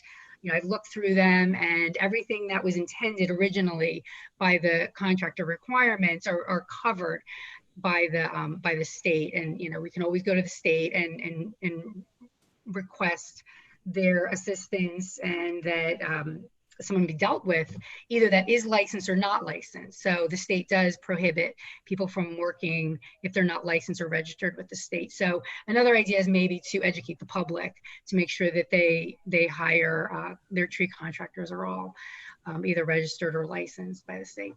So those are the main changes. If anyone has any specific questions or concerns, let me know. We can discuss them now. Looks like Mr. Cohen has a question. Yeah, just in terms of the state licensing requirements, is it still local enforcement in the sense that our arborist is going to be checking people's credentials when they're working in town? No, actually it's the state. It really doesn't provide any authority to the arborist or the enforcement officer to do any of that, but they should cooperate. So in other words, if Taylor were to go out and say, "Are you licensed?" they would have to display their license, and because they're supposed to have that on them, and be able to show that they are licensed. So I think they would have to cooperate. And if they don't cooperate and display a license, then at that point, I think Taylor can contact the state. So it hopefully will save Taylor some time, and it puts the onus on the state. So hopefully it'll work itself out. But if we start to run into problems, then we need to talk about it and talk to the representatives from the state board to see how we're going to deal with that. Thank you. Thanks. Are there any other questions, Ms. Niedergang? Sorry, this is not really a question, but just a follow-up on what Ms. Maddox said, that I think it's important to not only let the public know what the regulations are to make sure that they hire the right people, but I know when I was the liaison to Shade Tree last year and they were working on this, and so I'm super excited to see this on the agenda tonight. Then one of the things we had talked about was education for the contractors and for the workers who work with them, because it's, the contractor may know, but it's the person on site who's supposed to put up the fence for the tree protection zone. And so I hope Shade Tree or some entity, maybe Taylor or some combination, Taylor's or arborists, can design a program in both English and Spanish to really educate the people that are doing the work. Because, you know, once the injury is done, you might be able to get some financial consideration or something like that, but that will not compensate people for a beautiful tree that they loved. And sometimes trees do have to be taken down for development to proceed, but sometimes it's kind of an ancillary loss that wasn't intended and the tree could have been protected. So I'm super excited to see this, but I think it's really important that it happens with a really robust education program so that the people that are on the ground know what's going on and what the requirements are. Mhm. And I just wanted to clarify what I had said to David about the registration requirements. Just because the contractors don't have to register with Princeton, they still have to comply with Princeton's local ordinances. So it's just a registration requirement that I was discussing. It's the those contractors absolutely still have to comply with all the local ordinances and the tree removal standards. So that's significant, and it's really important that they still have to comply with those. Great, thank you. Any other questions for Ms. Maddox on this ordinance? And is there a motion to introduce? Moved by Ms. Perrin-Lambros and seconded by Ms. Niedergang. And Madam Clerk, please call the roll. Ms. Perrin-Lambros, Yes. Ms. Niedergang, Yes. Mr. Cohen, Yes. Ms. Fraga, Yes. Mr. Williamson, Yes. Ms. Sachs. Yes. So the ordinance has been successfully introduced and the public hearing will be on August 24th, 2020. Ms. Perrin-Lambros? Sharon Ainsworth, the chair, had submitted a quick comment. Should I read that? Because she's not on the call. Or should we wait for public hearing? Yeah, why don't we save it for the public hearing and we'll put it in on the record. Very good. Thank you. On the 24th. Thank you. Okay, next is ordinance 2020-27, an ordinance by the municipality of Princeton amending ordinance number 2020-14, the COVID-19 ordinance, by expanding its scope and extending the date on which it will sunset. And Ms. Cecil, I like how there's like a lawyer square where it just flipped. Can you walk us through this ordinance? Sure, it's a really simple change. When you first put the ordinance in place, at the time, the immediate need that you were trying to address was restaurants reopening, because they were going to be limited to being outside and having to arrange for curbside pickup. And I think at that time, it wasn't even clear how other retail establishments were going to reopen and under what conditions. So the COVID ordinance really was geared towards outdoor dining, as well as being able to close off streets and sidewalks. What this ordinance is doing is now broadening it to cover other retail businesses and service establishments, because we've been, as you've seen with the resolutions coming before you, a lot of your stores want to be able to do some of their business outdoors because it's just frankly safer. And there's an example, for instance, there's a spa, I believe, out at the shopping center that would like to provide some of its services to customers outdoors. Not all of that is possible under your current zoning regulations. So basically what this is doing is the same process that you've been using up until now to deal with restaurants and some of the other groups will also apply to basically all of your retailers and your service establishments. And then the second component, if you'll recall, in the original ordinance, it was effective for a certain period of time, and then it included an option for the council by resolution to further extend it. I figured since we're updating the ordinance anyway and amending it, might as well extend it now rather than have to do so in a month by resolution. So those are the two components. So this would be in effect until the end of the year. Great, thank you. Are there any questions for Ms. Cecil before we take a vote to introduce? Okay, thanks for pulling this together so quickly. Is there a motion to introduce? Moved by Ms. Perrin-Lambros, seconded by Ms. Fraga. And Madam Clerk, please call the roll. Ms. Perrin-Lambros, Yes. Ms. Niedergang, Mr. Cohen, Yes. Ms. Fraga, Yes. Mr. Williamson, Yes. Ms. Sacks. Yes. And the public hearing for this ordinance will be on August 24th, 2020. Next is ordinance 2020-28, an ordinance by the municipality of Princeton amending the definition of accessory dwelling unit in the Code of the Borough of Princeton, New Jersey, 1974, and the Code of the Township of Princeton, New Jersey, 1968. And Ms. Cecil, can you walk us through this ordinance? Sure. And then I'm also going to ask Council President Cohen and Councilwoman Sacks and Councilwoman Perron-Lambros to chime in, because they've all been involved and they can speak better than I can to some of the planning goals that are being accomplished by this change. But it's a very simple change in terms of draftsmanship. So from the lawyer's perspective, it's a really easy one. I think in terms of policy and planning, it's fairly profound. But when you adopted the ADU ordinance back at the end of June, it did contain a provision that defined an accessory dwelling unit as being owned by the same entity or individual that owned the principal dwelling unit, and which has the effect of, you can own one and rent the other, or you can rent both.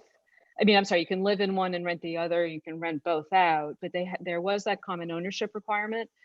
And after that ordinance was adopted, the plaintiff in the 23 Lee litigation amended the complaint to challenge the new ordinance, and very specifically that common ownership requirement. I think simultaneously, and this is where I'll let the elected officials speak to this, I think all along there had been a lot of thought behind not having that common ownership requirement anyway. And so there's just a good coincidence of timing here that I think the group, for planning reasons, wanted to do away with it. And from my perspective, it has a very nice salutary effect of eliminating the last issue in this lawsuit. And so on top of advancing a lot of Princeton's goals, it will also basically get rid of this litigation, and you can spend your money other than on the attorneys. So that's it. Great, thank you. And so then I want to ask Mr. Cohen, Ms. Sacks, Ms. Perrin-Lambros, if you have any additional comments, or if anybody has any questions on this before we vote. I'll just say that I think where we were coming from in wanting to make this change is that, we've been so busy with passing all of these affordable housing ordinances in recent months. They create a lot of good opportunities for rental housing, affordable housing, and also market rate rental housing. But there's a big gap. They don't provide any new opportunity for diversity of home ownership opportunities in town. And we really see this as a two-pronged benefit in that regard. So one thing is that the ADUs that are created can be sold separately. And so that will be a whole spectrum of lower cost, smaller dwelling units. But it's also true that the primary dwellings that are on these pieces of property, whether they're new ones that are built utilizing this ordinance or existing ones, there's going to be an effect of splitting the floor area between the primary dwelling and the accessory dwelling. And so even the primary dwellings are going to be smaller than what's getting built around town these days in a tear down situation. So we really feel like there's actually two price points of missing middle housing that are going to be either created or preserved by making this change. Great, thank you. And with that, are there any further comments, or is there a motion to introduce? So moved. So moved by Ms. Sacks, seconded by Mr. Cohen. And Madam Clerk, please. Oh, actually, wait, you know what? Before we take the vote, there was a comment that came in from Rio Huega. And I just want to make sure I read that into the record.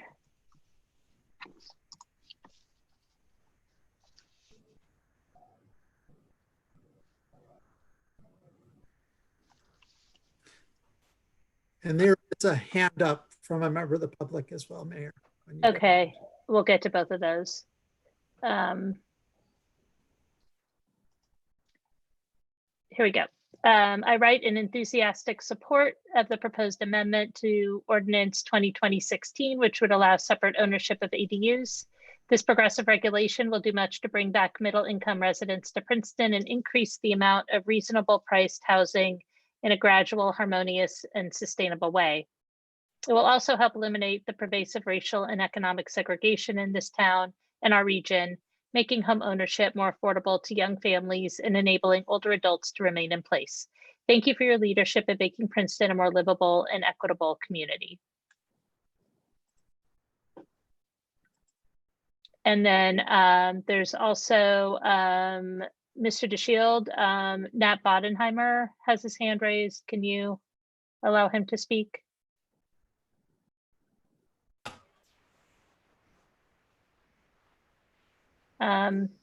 And Nat, I don't know if you can unmute yourself or if Mark needs to do that for you.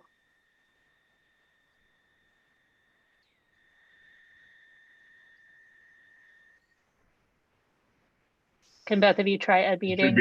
He should be able to speak. Unmute himself.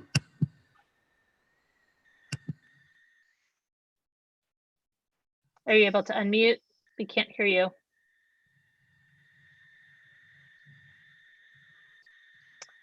Can we try Michael Floyd? Sorry. Oh, there we go. Oh, there you go. It's my fault.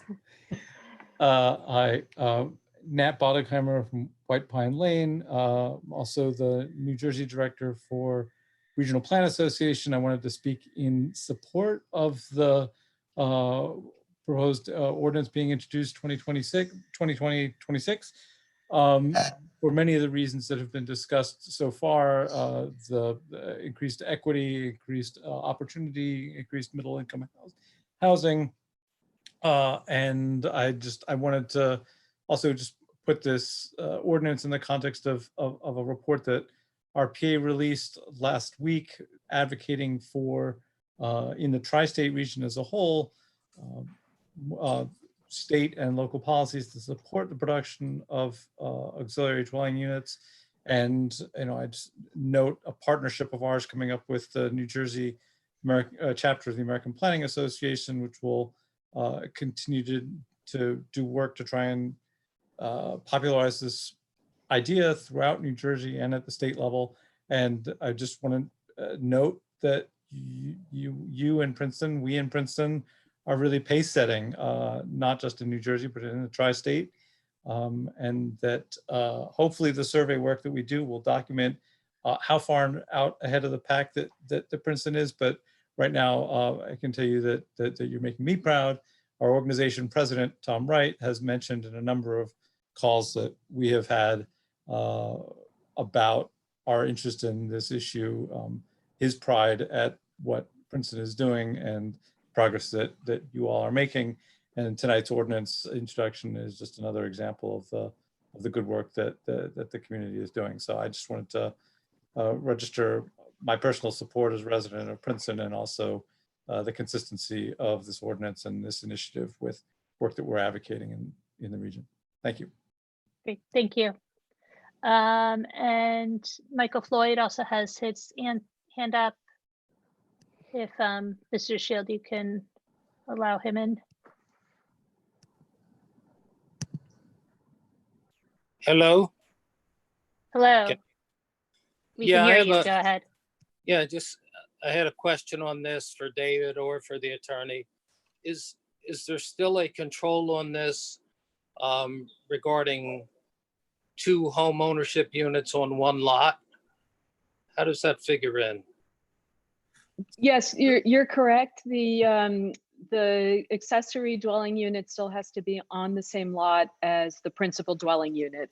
The only change is to remove the requirement that the 2 units be under the same ownership, but they do still have to be on the same lot. But isn't there also a separate zoning rule that you have to have a lot of a big enough size to have two separate ownerships? I'm trying to recall I don't have the original ordinance in front of me, and what I don't recall off the top of my head is whether that was modified when the original ordinance was done. And unfortunately, I don't think we have Derek Bridger on the line who would have been able to answer that off the top of his head. Okay. Well, I'd have to get back to you on that. Yeah, you might look into it. I think there's a whole separate ordinance that trumps this.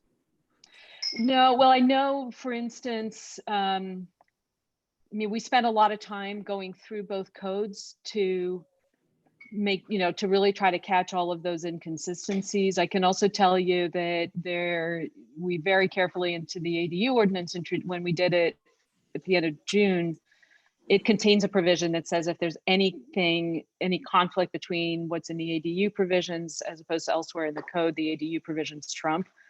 That was done in case there was anything that we missed.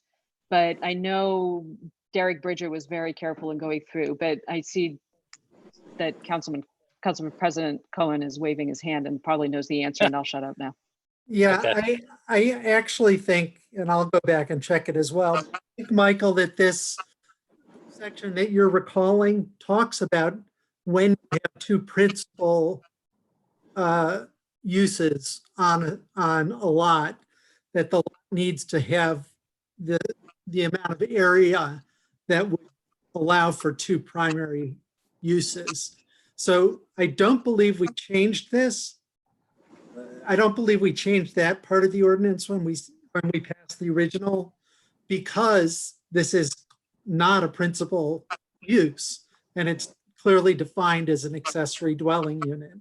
So, we'll go back and check the language, but I'm pretty sure didn't change it, but it's not a conflict.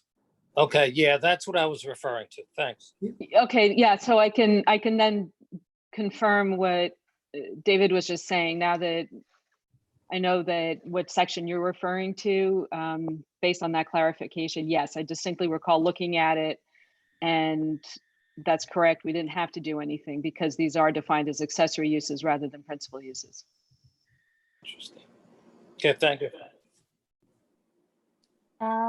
Okay, and it looks like we are ready now to vote. So the motion's on the table, and Madam Clerk, please call the roll. Ms. Perone Lambros, Yes. Ms. Niedergang, Yes. Mr. Cohen, Yes. Ms. Fraga, Yes. Mr. Williamson, Yes. Ms. Sachs. Yes.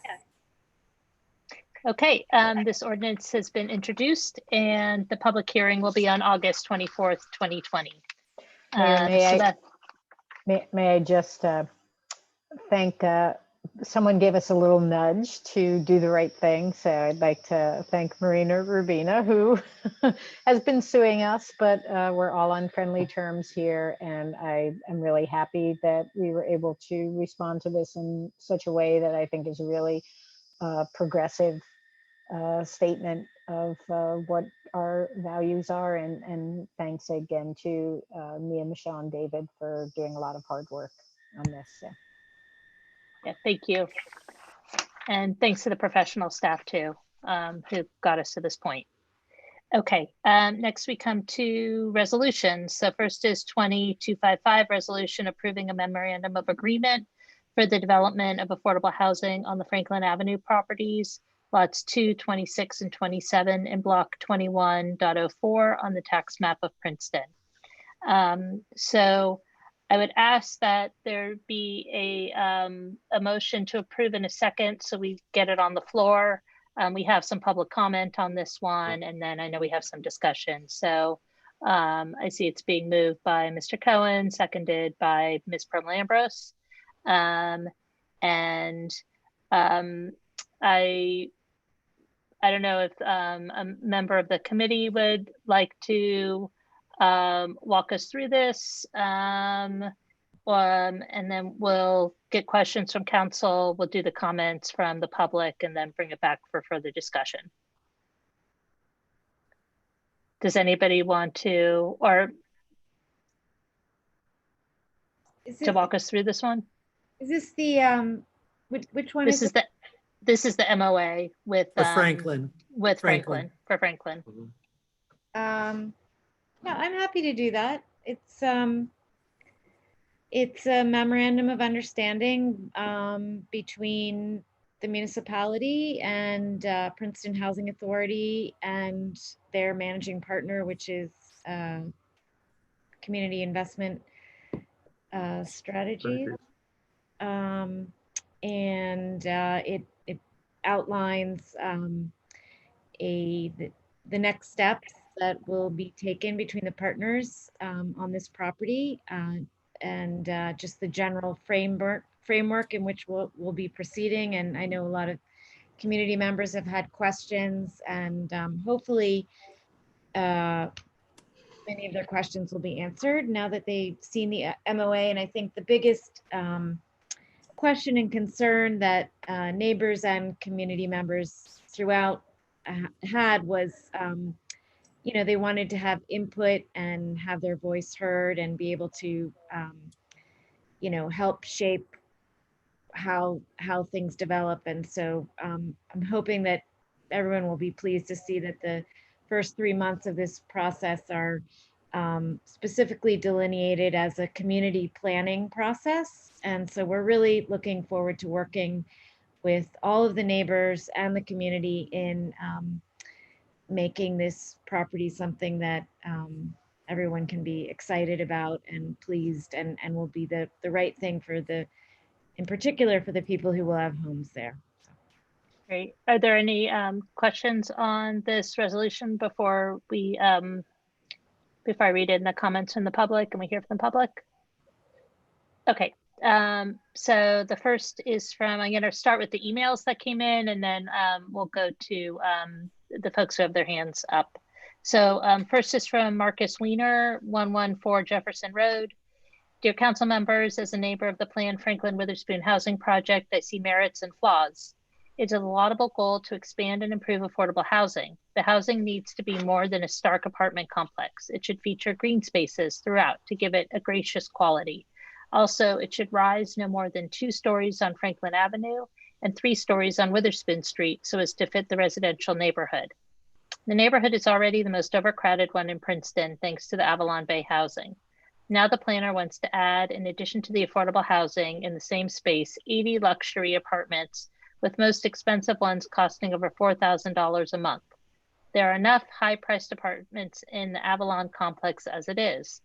The argument is that the income from the luxury apartments will finance future affordable housing. Has anybody seen the calculations for the profits after deductions for building management, maintenance, and finance fees? I wonder how much will really be left to finance future affordable housing. With the nearby schools, there is a daily traffic jam from 8 a.m. to 9 a.m. and after 3 p.m. on Franklin Avenue, going from Moore to the Avalon project, and long lines in both directions on Jefferson and Moore streets. Why does the new project need a garage? The nearby hospital parking garage is underused, and the argument for expanding affordable housing in this neighborhood was that it should be walking distance to downtown. Finally, a note in the time of the coronavirus pandemic.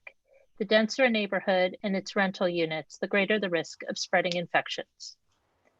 And there's a follow-up email from Anita Groniak, which is being submitted to the Princeton Comments website. So I'm going to read it, even though it's written as a response to Marcus. Great letter. Where did you get the figure of $4,000 a month? I don't recall that figure or luxury being used, but I feel we have been so purposefully left out of the conversation that it might be likely I may have missed something. Your points about the school traffic and important and cannot be said enough. It amazes me how little those pulling the strings know about our neighborhood. It needs to be pointed out and underscored often. Next is from Michael Floyd.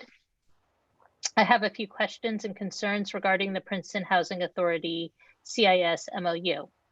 Number 1, community planning process is an undefined term. There is neither a specific description or general description of the process, nor is there a description or delineation of the parties to be allowed to participate in the process. Can you provide more detail in the MOU regarding the community planning process? 2, it now appears that the RFP will be for a design team architect that will only prepare documents based on one set of design guidelines that will be presented in the RFP. So the RFP design team will no longer be preparing multiple options. Is that correct? 3, given that the project guidelines are going to be developed in the community planning process, it is all the more reason, in my opinion, that the community planning process be better defined in the MOU and that the MOU specifically require neighborhood involvement. Please consider adding some detail regarding the process. Number 4, please consider adding language to the MOU that requires the presentation and discussion of preliminary estimated development costs and estimated annual operating income and operating expenses during the community planning process. As currently worded, the MOU only allows design to be discussed during the community planning process.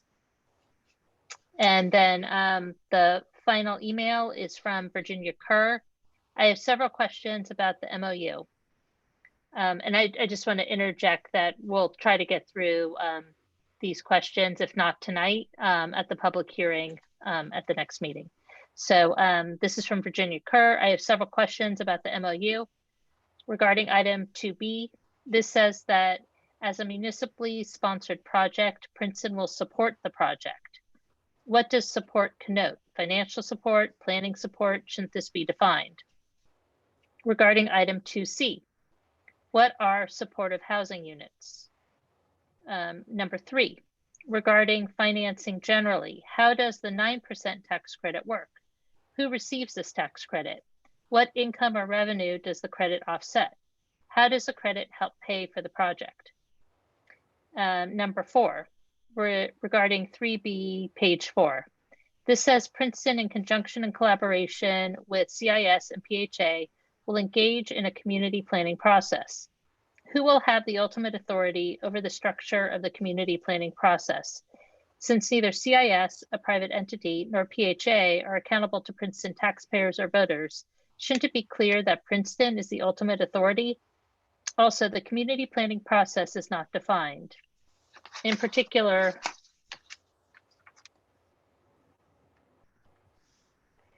the end of this email got cut off. Liz, can I just take a stab at, I wanted to, I couldn't write down all those questions, but there's sort of, all of them are based on a fundamental misunderstanding. And I think if I could just clear that up, it would be helpful. But okay, also, that'd be great. I don't think that this is not in, I think this is a resolution, right? Not an ordinance. Yeah, it's just a resolution that we're. Oh, it's a resolution. I'm sorry, I misspoke. Yeah. Yep.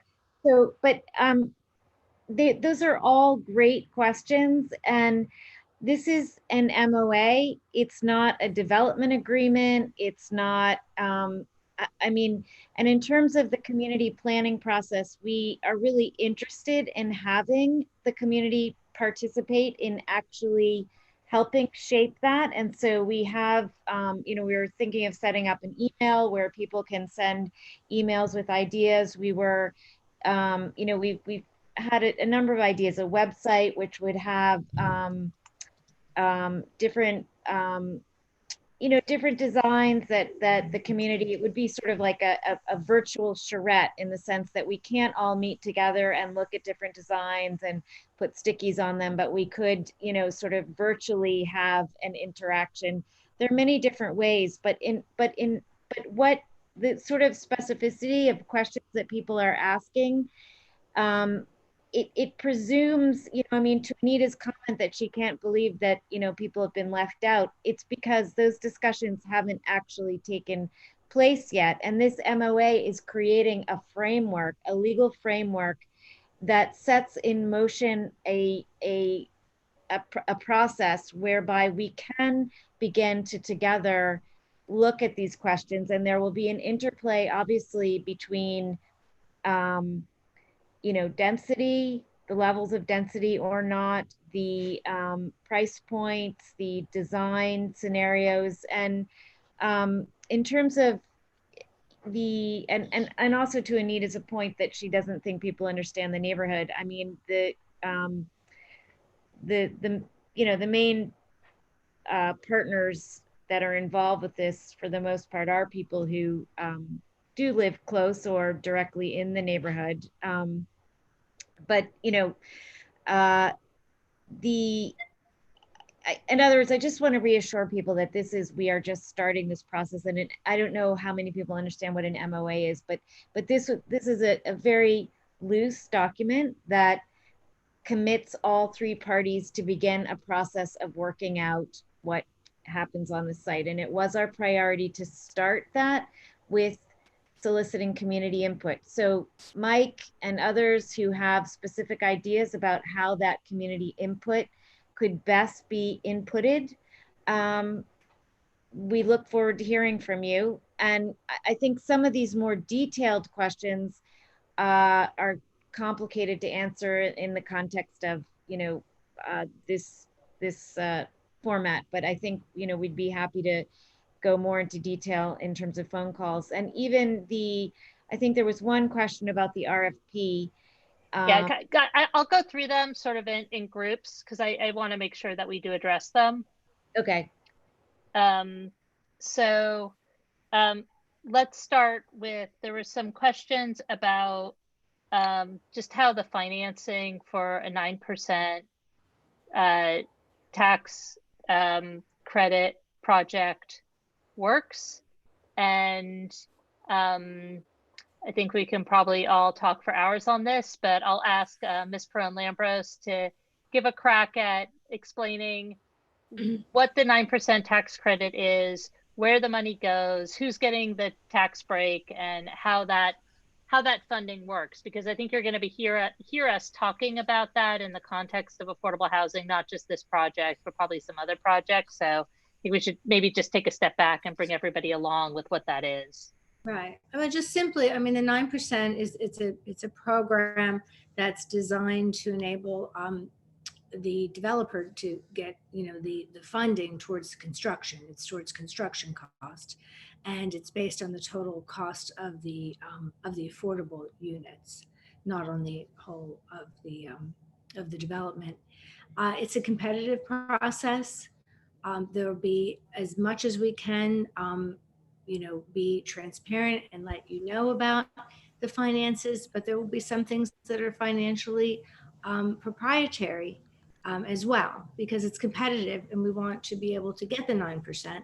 So we have to also be cognizant of that balance. But the 9% is a really unique opportunity for us, because what we want to do here is have it be 55% affordable and 45% market rate. And we've never talked about market rate being 4,000 a month per rent. We weren't talking about that at all. I didn't know where Anita got the number. But anyway, that is basically it. I think David has his hand up. He might want to add on to that. But I think that we need to understand that we're in a unique situation in Princeton and we have the opportunity to do this, but it's also competitive. Yeah. I actually didn't so much want to add to it, but to offer to Virginia. I think the technical questions about how tax credit properties work are quite complicated and don't have much to do with this MOA. So I want to offer to take that range of questions offline. I would be very happy, Virginia, to have a meeting with you and walk through exactly how the tax credits work. It's interesting and it's complicated. Right. Yeah. I also will say that the communications committee has been talking about getting some more information up on the website about affordable housing. And I think this can be part of that as to how the financing of these different projects is going to work. There was a theme around different questions about what it meant for there to be a community planning process and how we were going to reach out to the neighbors. And you know, maybe that's still part of the discussions that are going on, but I wanted to just ask a member of the subcommittee if you can articulate in any more detail what you had in mind for the neighborhood engagement piece of this.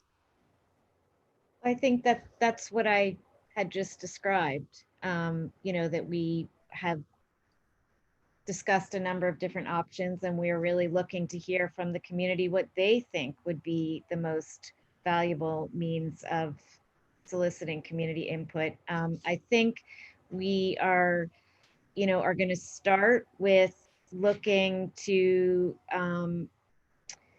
hear. I know there have been a group of people sort of loosely brought together by Princeton Future who have been doing a lot of work to discuss different possibilities. It's a group of architects and planners who've been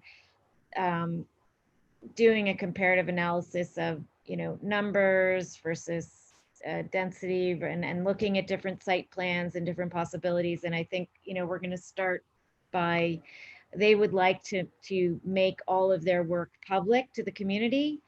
So that would sort of be a starting point, since there are a group of community members who specialize in this, who would like to share the work that they've been doing in terms of site plan analysis. So that would probably be the starting point. Okay, thank you. And I do see that Ron Berlin has his hand up. So Mr. DeShield, could you allow Mr. Berlin to speak? Can you hear me? We can, yes. Okay. This may be a little more specific. I didn't understand the nature of the resolution, but let me speak anyway. It's Ron Berlin, Jefferson Road. This project commits itself to both humanity in general and to the particular humans who already live here in Princeton. Most of the new residents of these dwellings, both market and affordable, will be moving to Franklin from elsewhere. Council's present constituents living in the neighborhoods to the east, west, and north of the site mostly love where they live right now. Everybody's got the right to pursue their happiness. Council has the unenviable but worthy task of accommodating both, of at once preserving and innovating. I think it can be done. There is some number of units that would overtax the property, or rather would necessitate the sort of structure that would fail to keep the contextual promise to existing residents that's built into the Princeton Master Plan. I do strongly suspect that the magic number is less than 160, but I'm open. But I would say that a single and very large apartment building would break that promise, no matter how it is articulated in its form. To make a worthy transition into surrounding neighborhoods, you need to have progressively smaller structures that lead into those neighborhoods. Small apartment buildings, row houses, 4-family apartments, even duplexes. And to authentically produce the sort of variety that still exists in Princeton, make no mistake, you need to have a variety of designers creating their creations. Just as council doesn't wish to have a block that people can point to and say, that's low-income housing there, so too, you don't want to have a development that reads as a development, in quotes. For this reason, I urge council to allow of the possibility of multiple architects designing multiple structures on this site. Does that clause 3C in the MOA provide for this? It reads, the parties will issue a request for proposals for design services in order to select a design consultant, and then there's an S in parentheses, and will appoint a design team to work with the parties on the creation of a conceptual plan for the redevelopment of the properties and so forth. It seems to me that CIS, serving as the central coordinating responsible entity, could employ several different architects to fashion the different structures that comprise this development. If team can mean several different design firms working under the umbrella of CIS, then the potential for that genuine diversity of architecture will remain. Please make this clear, council, one way or the other. It's as visionary as this project is and would make for a far more lively, interesting, and compatible set of additions to our town. Thanks. And Ron, we have actually discussed that very scenario as a possibility. So the thing is on the table, and I think that's a great idea. Although I will also say that Palmer Square had one architect, and yet it's very successful as a collection of diverse but coordinated design ideas. So I don't think it's impossible to do it with a single designer. Just to add that the whole idea of having this community process is then to take these various concepts and say, these are the things we're looking for, and try. We won't make everyone happy, but try and have some type of formula so that we can say these are the things we're looking for. And whether that becomes one architect or a team of architects, really, it's going to also, just depend on who can really answer those goals that we set together. Okay, great. Are there any other questions or comments from council? Oh, I see Virginia Kerr has her hand up. Normally, if you've submitted an email, you get one crack, but I'll allow it. So, Mr. Shield, can you please let Virginia speak? Hi, Virginia Kerr, Jefferson Road. This is just a numbers question related to the 9% tax credit. I believe Michelle said that in order to get that, you have to have 55% affordable units and 45% market rate. No, that's not exactly right. Okay, so then it's right. Well, so it's a government program, so it's incredibly complicated. But basically, there's different forms of it you can apply for. So you can apply for it if you have an 100%. And then you can apply for it if you have one of these mixed income projects as well. But is the 45% the one that applies to the mixed income? I'm just trying to figure out what the bottom line is in terms of density here. Yeah, these are all, we just can't, it's really, really unfair to go to you're sort of jump starting where it's just not fair to be getting that specific at this point, because I'm so sorry, Mia, but I'm a member of the public and I'm trying to understand this, and so I don't think it's really an issue of fairness. But thank you. It's just way ahead of where we're just not there yet. Well, but I think it's fair to say to Virginia that the mixed income 9% tax credit sets a limit that you cannot have more than 55% affordable. You can have fewer than 55% affordable. Or you can have 100% affordable. Not in the mixed income. And because they're considered separately in the application round, you have to choose one or the other before you go for your credit, for your application. Right.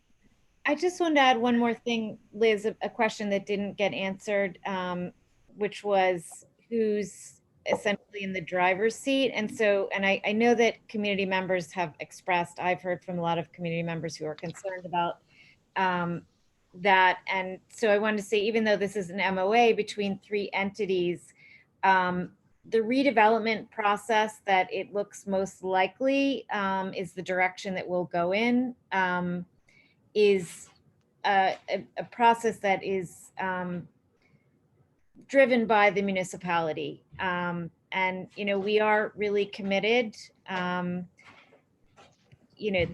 we're really committed to representing the interests of the neighbors in the community and staying very involved in this until there's satisfaction among, I know everyone will not be satisfied, but I do want people to feel reassured that we're not just going to hand this off, that we're really committed to staying involved and representing the neighbors and our constituents to make sure we try to get it right. And I do want to answer the other financial question that was asked about what it means to have it be a municipally sponsored project. And this is language that needs to be in this MOA because this is part of our affordable housing plan.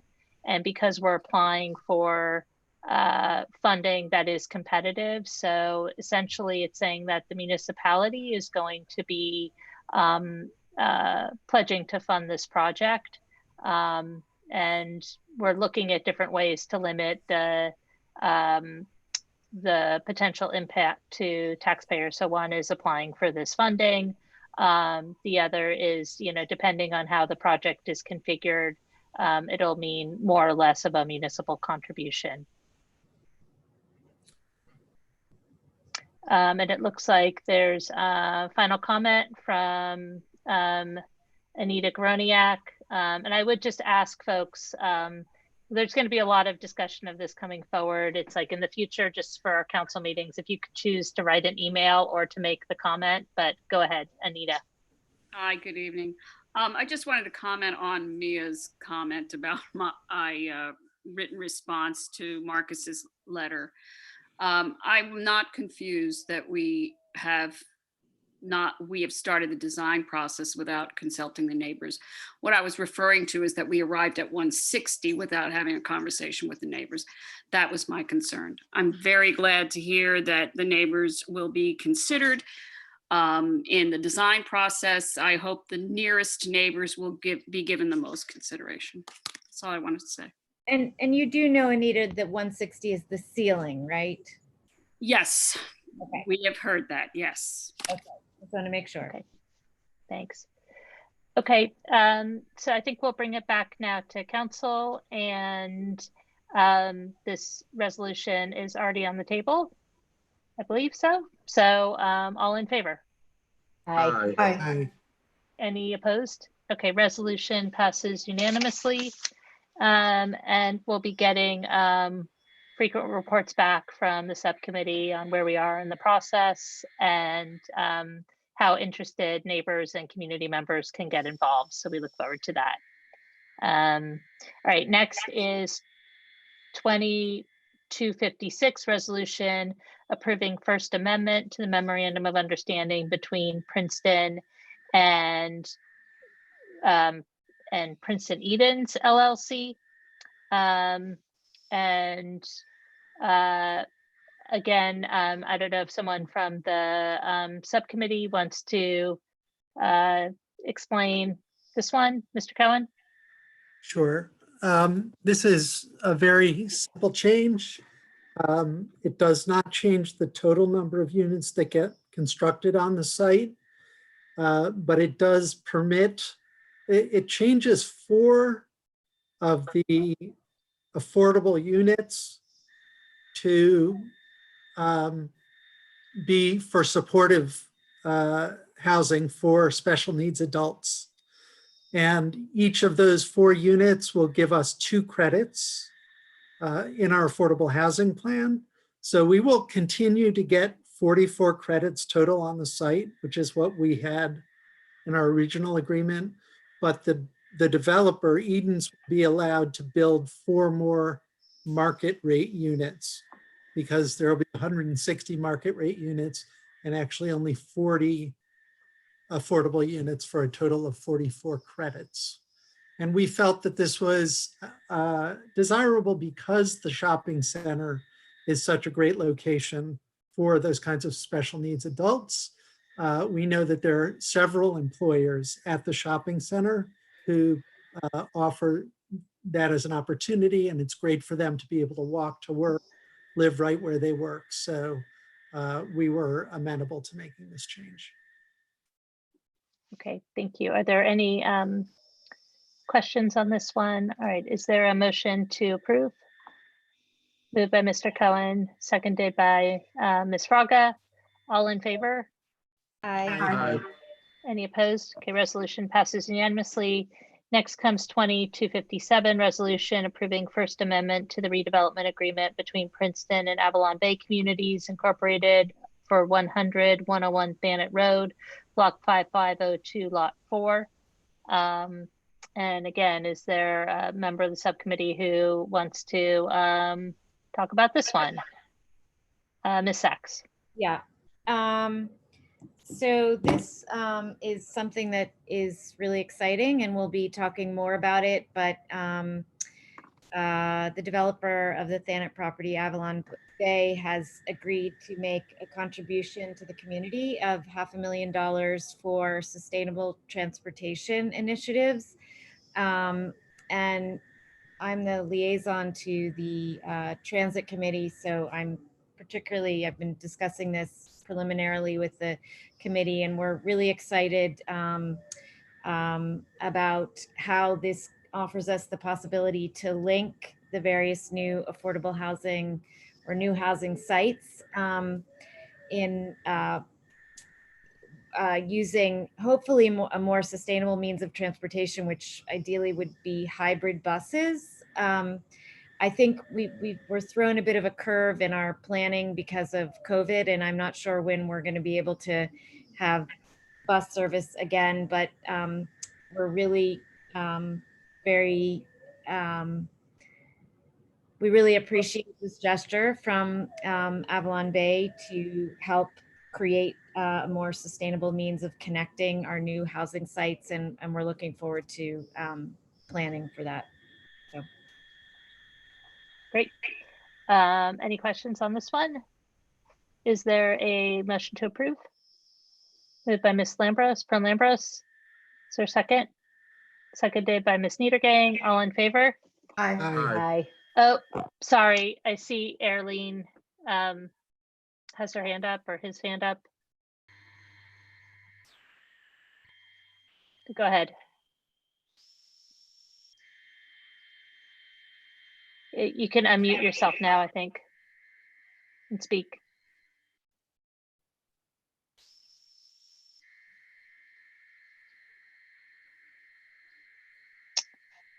You need to unmute yourself.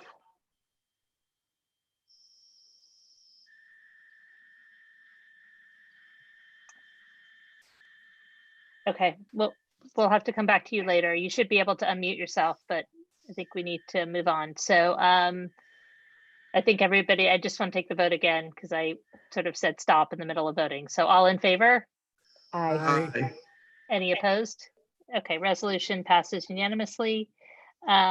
Next we come to 2259, resolution ratifying the award of an agreement with S Brothers Construction Incorporated in the not to exceed amount of $47,570 and authorizing payment for emergency repair to the sanitary sewage system at Washington Road, Faculty Road. And I see Ms. Stockton. And before you explain this, I just want to thank engineering department for getting right on this when there was a major emergency problem. When was it now? A couple weeks ago. So thank you for the quick work and quick and important work. And do you want to say anything about this before council votes on it? Sure, just to review what happened. We brought on the new sewer engineer at the beginning of July, and he quickly went to work with the field staff. And upon one of the field inspections, when the easement areas were being cleared, it was brought to his attention that we had a leaking manhole. And apparently it was known, there was some remedial work that had been attempted to fix the problem. But then when we saw what was occurring in mid-July, we escalated it in order to get an emergency contract in place with S Brothers and to stop the leaking at the manhole. Great, thank you. Ms. Niedergang? Ms. Niedergang? Thank you. Ms. Stockton and I and the brilliant young sewer engineer who she's hired had an exchange earlier today about this. And I want to, in addition to thanking the engineering department, thank the sewer operating committee. And I want to channel former borough councilman and head of the sewer operating committee, David Coldfarb, in pointing at, I mean, this was hiring a sewer engineer was something he's been pushing for. And I think here we're seeing a situation, and in other things that Andrew, our new sewer engineer, is doing, we're really seeing immediately a return on this investment. And sewers, unlike streets, are things that we don't see you know, you can see if there's a pothole in the road, but you don't see an emergency in the sewer until you have something like this happen. And so I just want to urge all of us to keep our eye on this ball and to make sure we make the commitments needed to maintain the system and keep it up to par to protect our residents, our clean water, and really to be very proactive. And Andrew responded to my email with a series of how he's going to be handling this going forward. So I really feel like we're in good hands. And again, thank you, Ms. Stockton, for making this possible and for devoting those resources, and for the SOC crew that apparently staffed this 24-hour, 24/7 for, I think, a couple of days. So really kudos to the staff and all involved. Pass that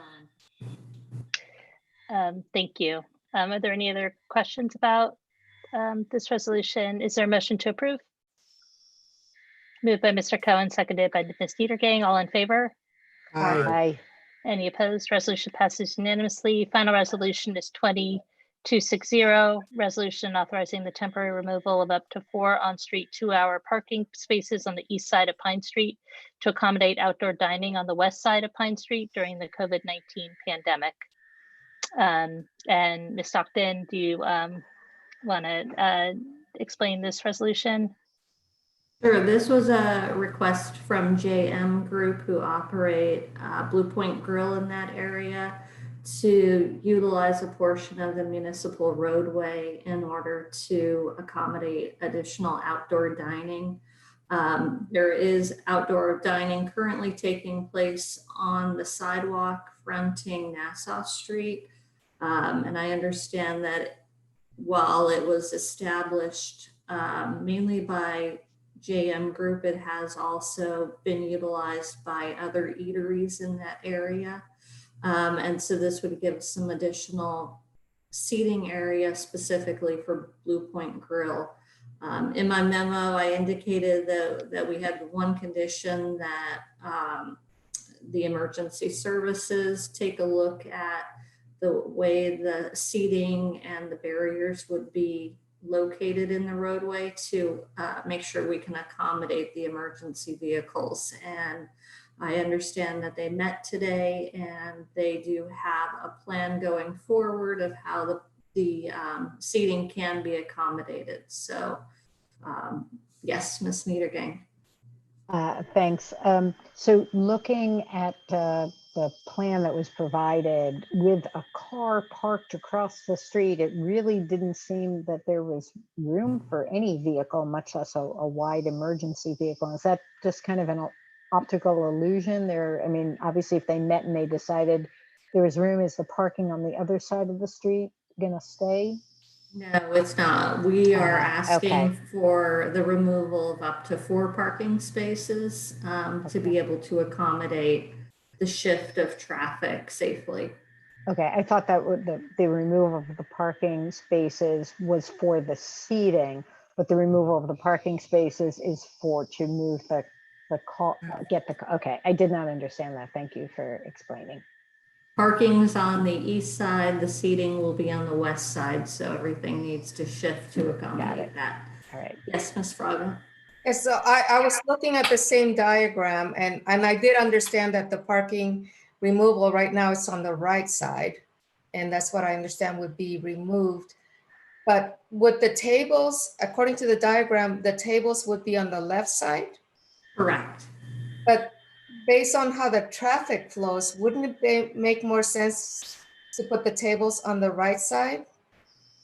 Because I suspect the traffic is going to have to go like weave, wouldn't it? Yeah, it will. So it's a one-way northbound, and because the business is on the left side, we want to have the tables on the left side adjacent to the business, rather than having the wait staff cross the street to the other side. And I just wanted to clarify. So Blue Point Grill, are they still do they make use of the seating that's upstairs, the one that was newly created? Yes, they do. Okay, so will they have the seating would be only for Blue Point Grill, the new seating that's being made available. So in addition to the top, and then there's the bottom seating that's right now on the street, would that be shared? You mentioned that right now it's being used by others as well.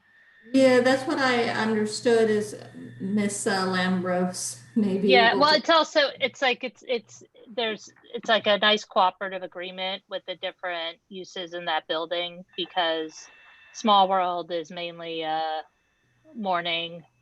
They have a morning crunch, and then there's sort of both groups use it at midday, and then Blue Point's at night. Yeah, and that's what I wanted to clarify, that it is going to be continue to be used, you know, whether it's Small World or I'm not sure if there's any others. Is the business across the street closed? I believe it was Tiger Noodles at one point. The Tiger Noodles next door, but I think Tiger Noodles has their own space. This is mainly for Blue Point and then Small World, but Blue Point's not even open for lunch, and they're only Right. taking eating right now that day of because of weather conditions. And I did walk it with them, and you know, having it adjacent to the restaurant makes it safer, so no one has to cross. You don't have the wait staff crossing. And that jog is kind of similar to what happened over at Hullfish when Lon Ramen went out to the street. You kind of take the traffic and move it to the right and then back to the left where Halo Pub is. It's similar to that. Okay. Okay. Are there any other questions about this one? All right, is there a motion to approve? Moved by Ms. Lambros, seconded by Ms. Niedergang. Any further questions or comments? All in favor? Aye. Any opposed? Resolution passes unanimously. And next we come to the consent agenda, which contains items of a routine nature passed by single vote. Are there any items on the consent agenda anyone would like removed? All right, is there a motion to approve? So moved. Moved by Mr. Cohen, seconded by Mr. Williamson. All in favor? Aye. Any opposed? Okay, consent agenda passes. And is there a motion to adjourn? So moved. Moved by Mr. Cohen, seconded by Ms. Niedergang. All in favor of adjourning? Aye. Aye. Okay, meeting is adjourned. Thank you, everybody, and good night. Good night. Thank you. Good night.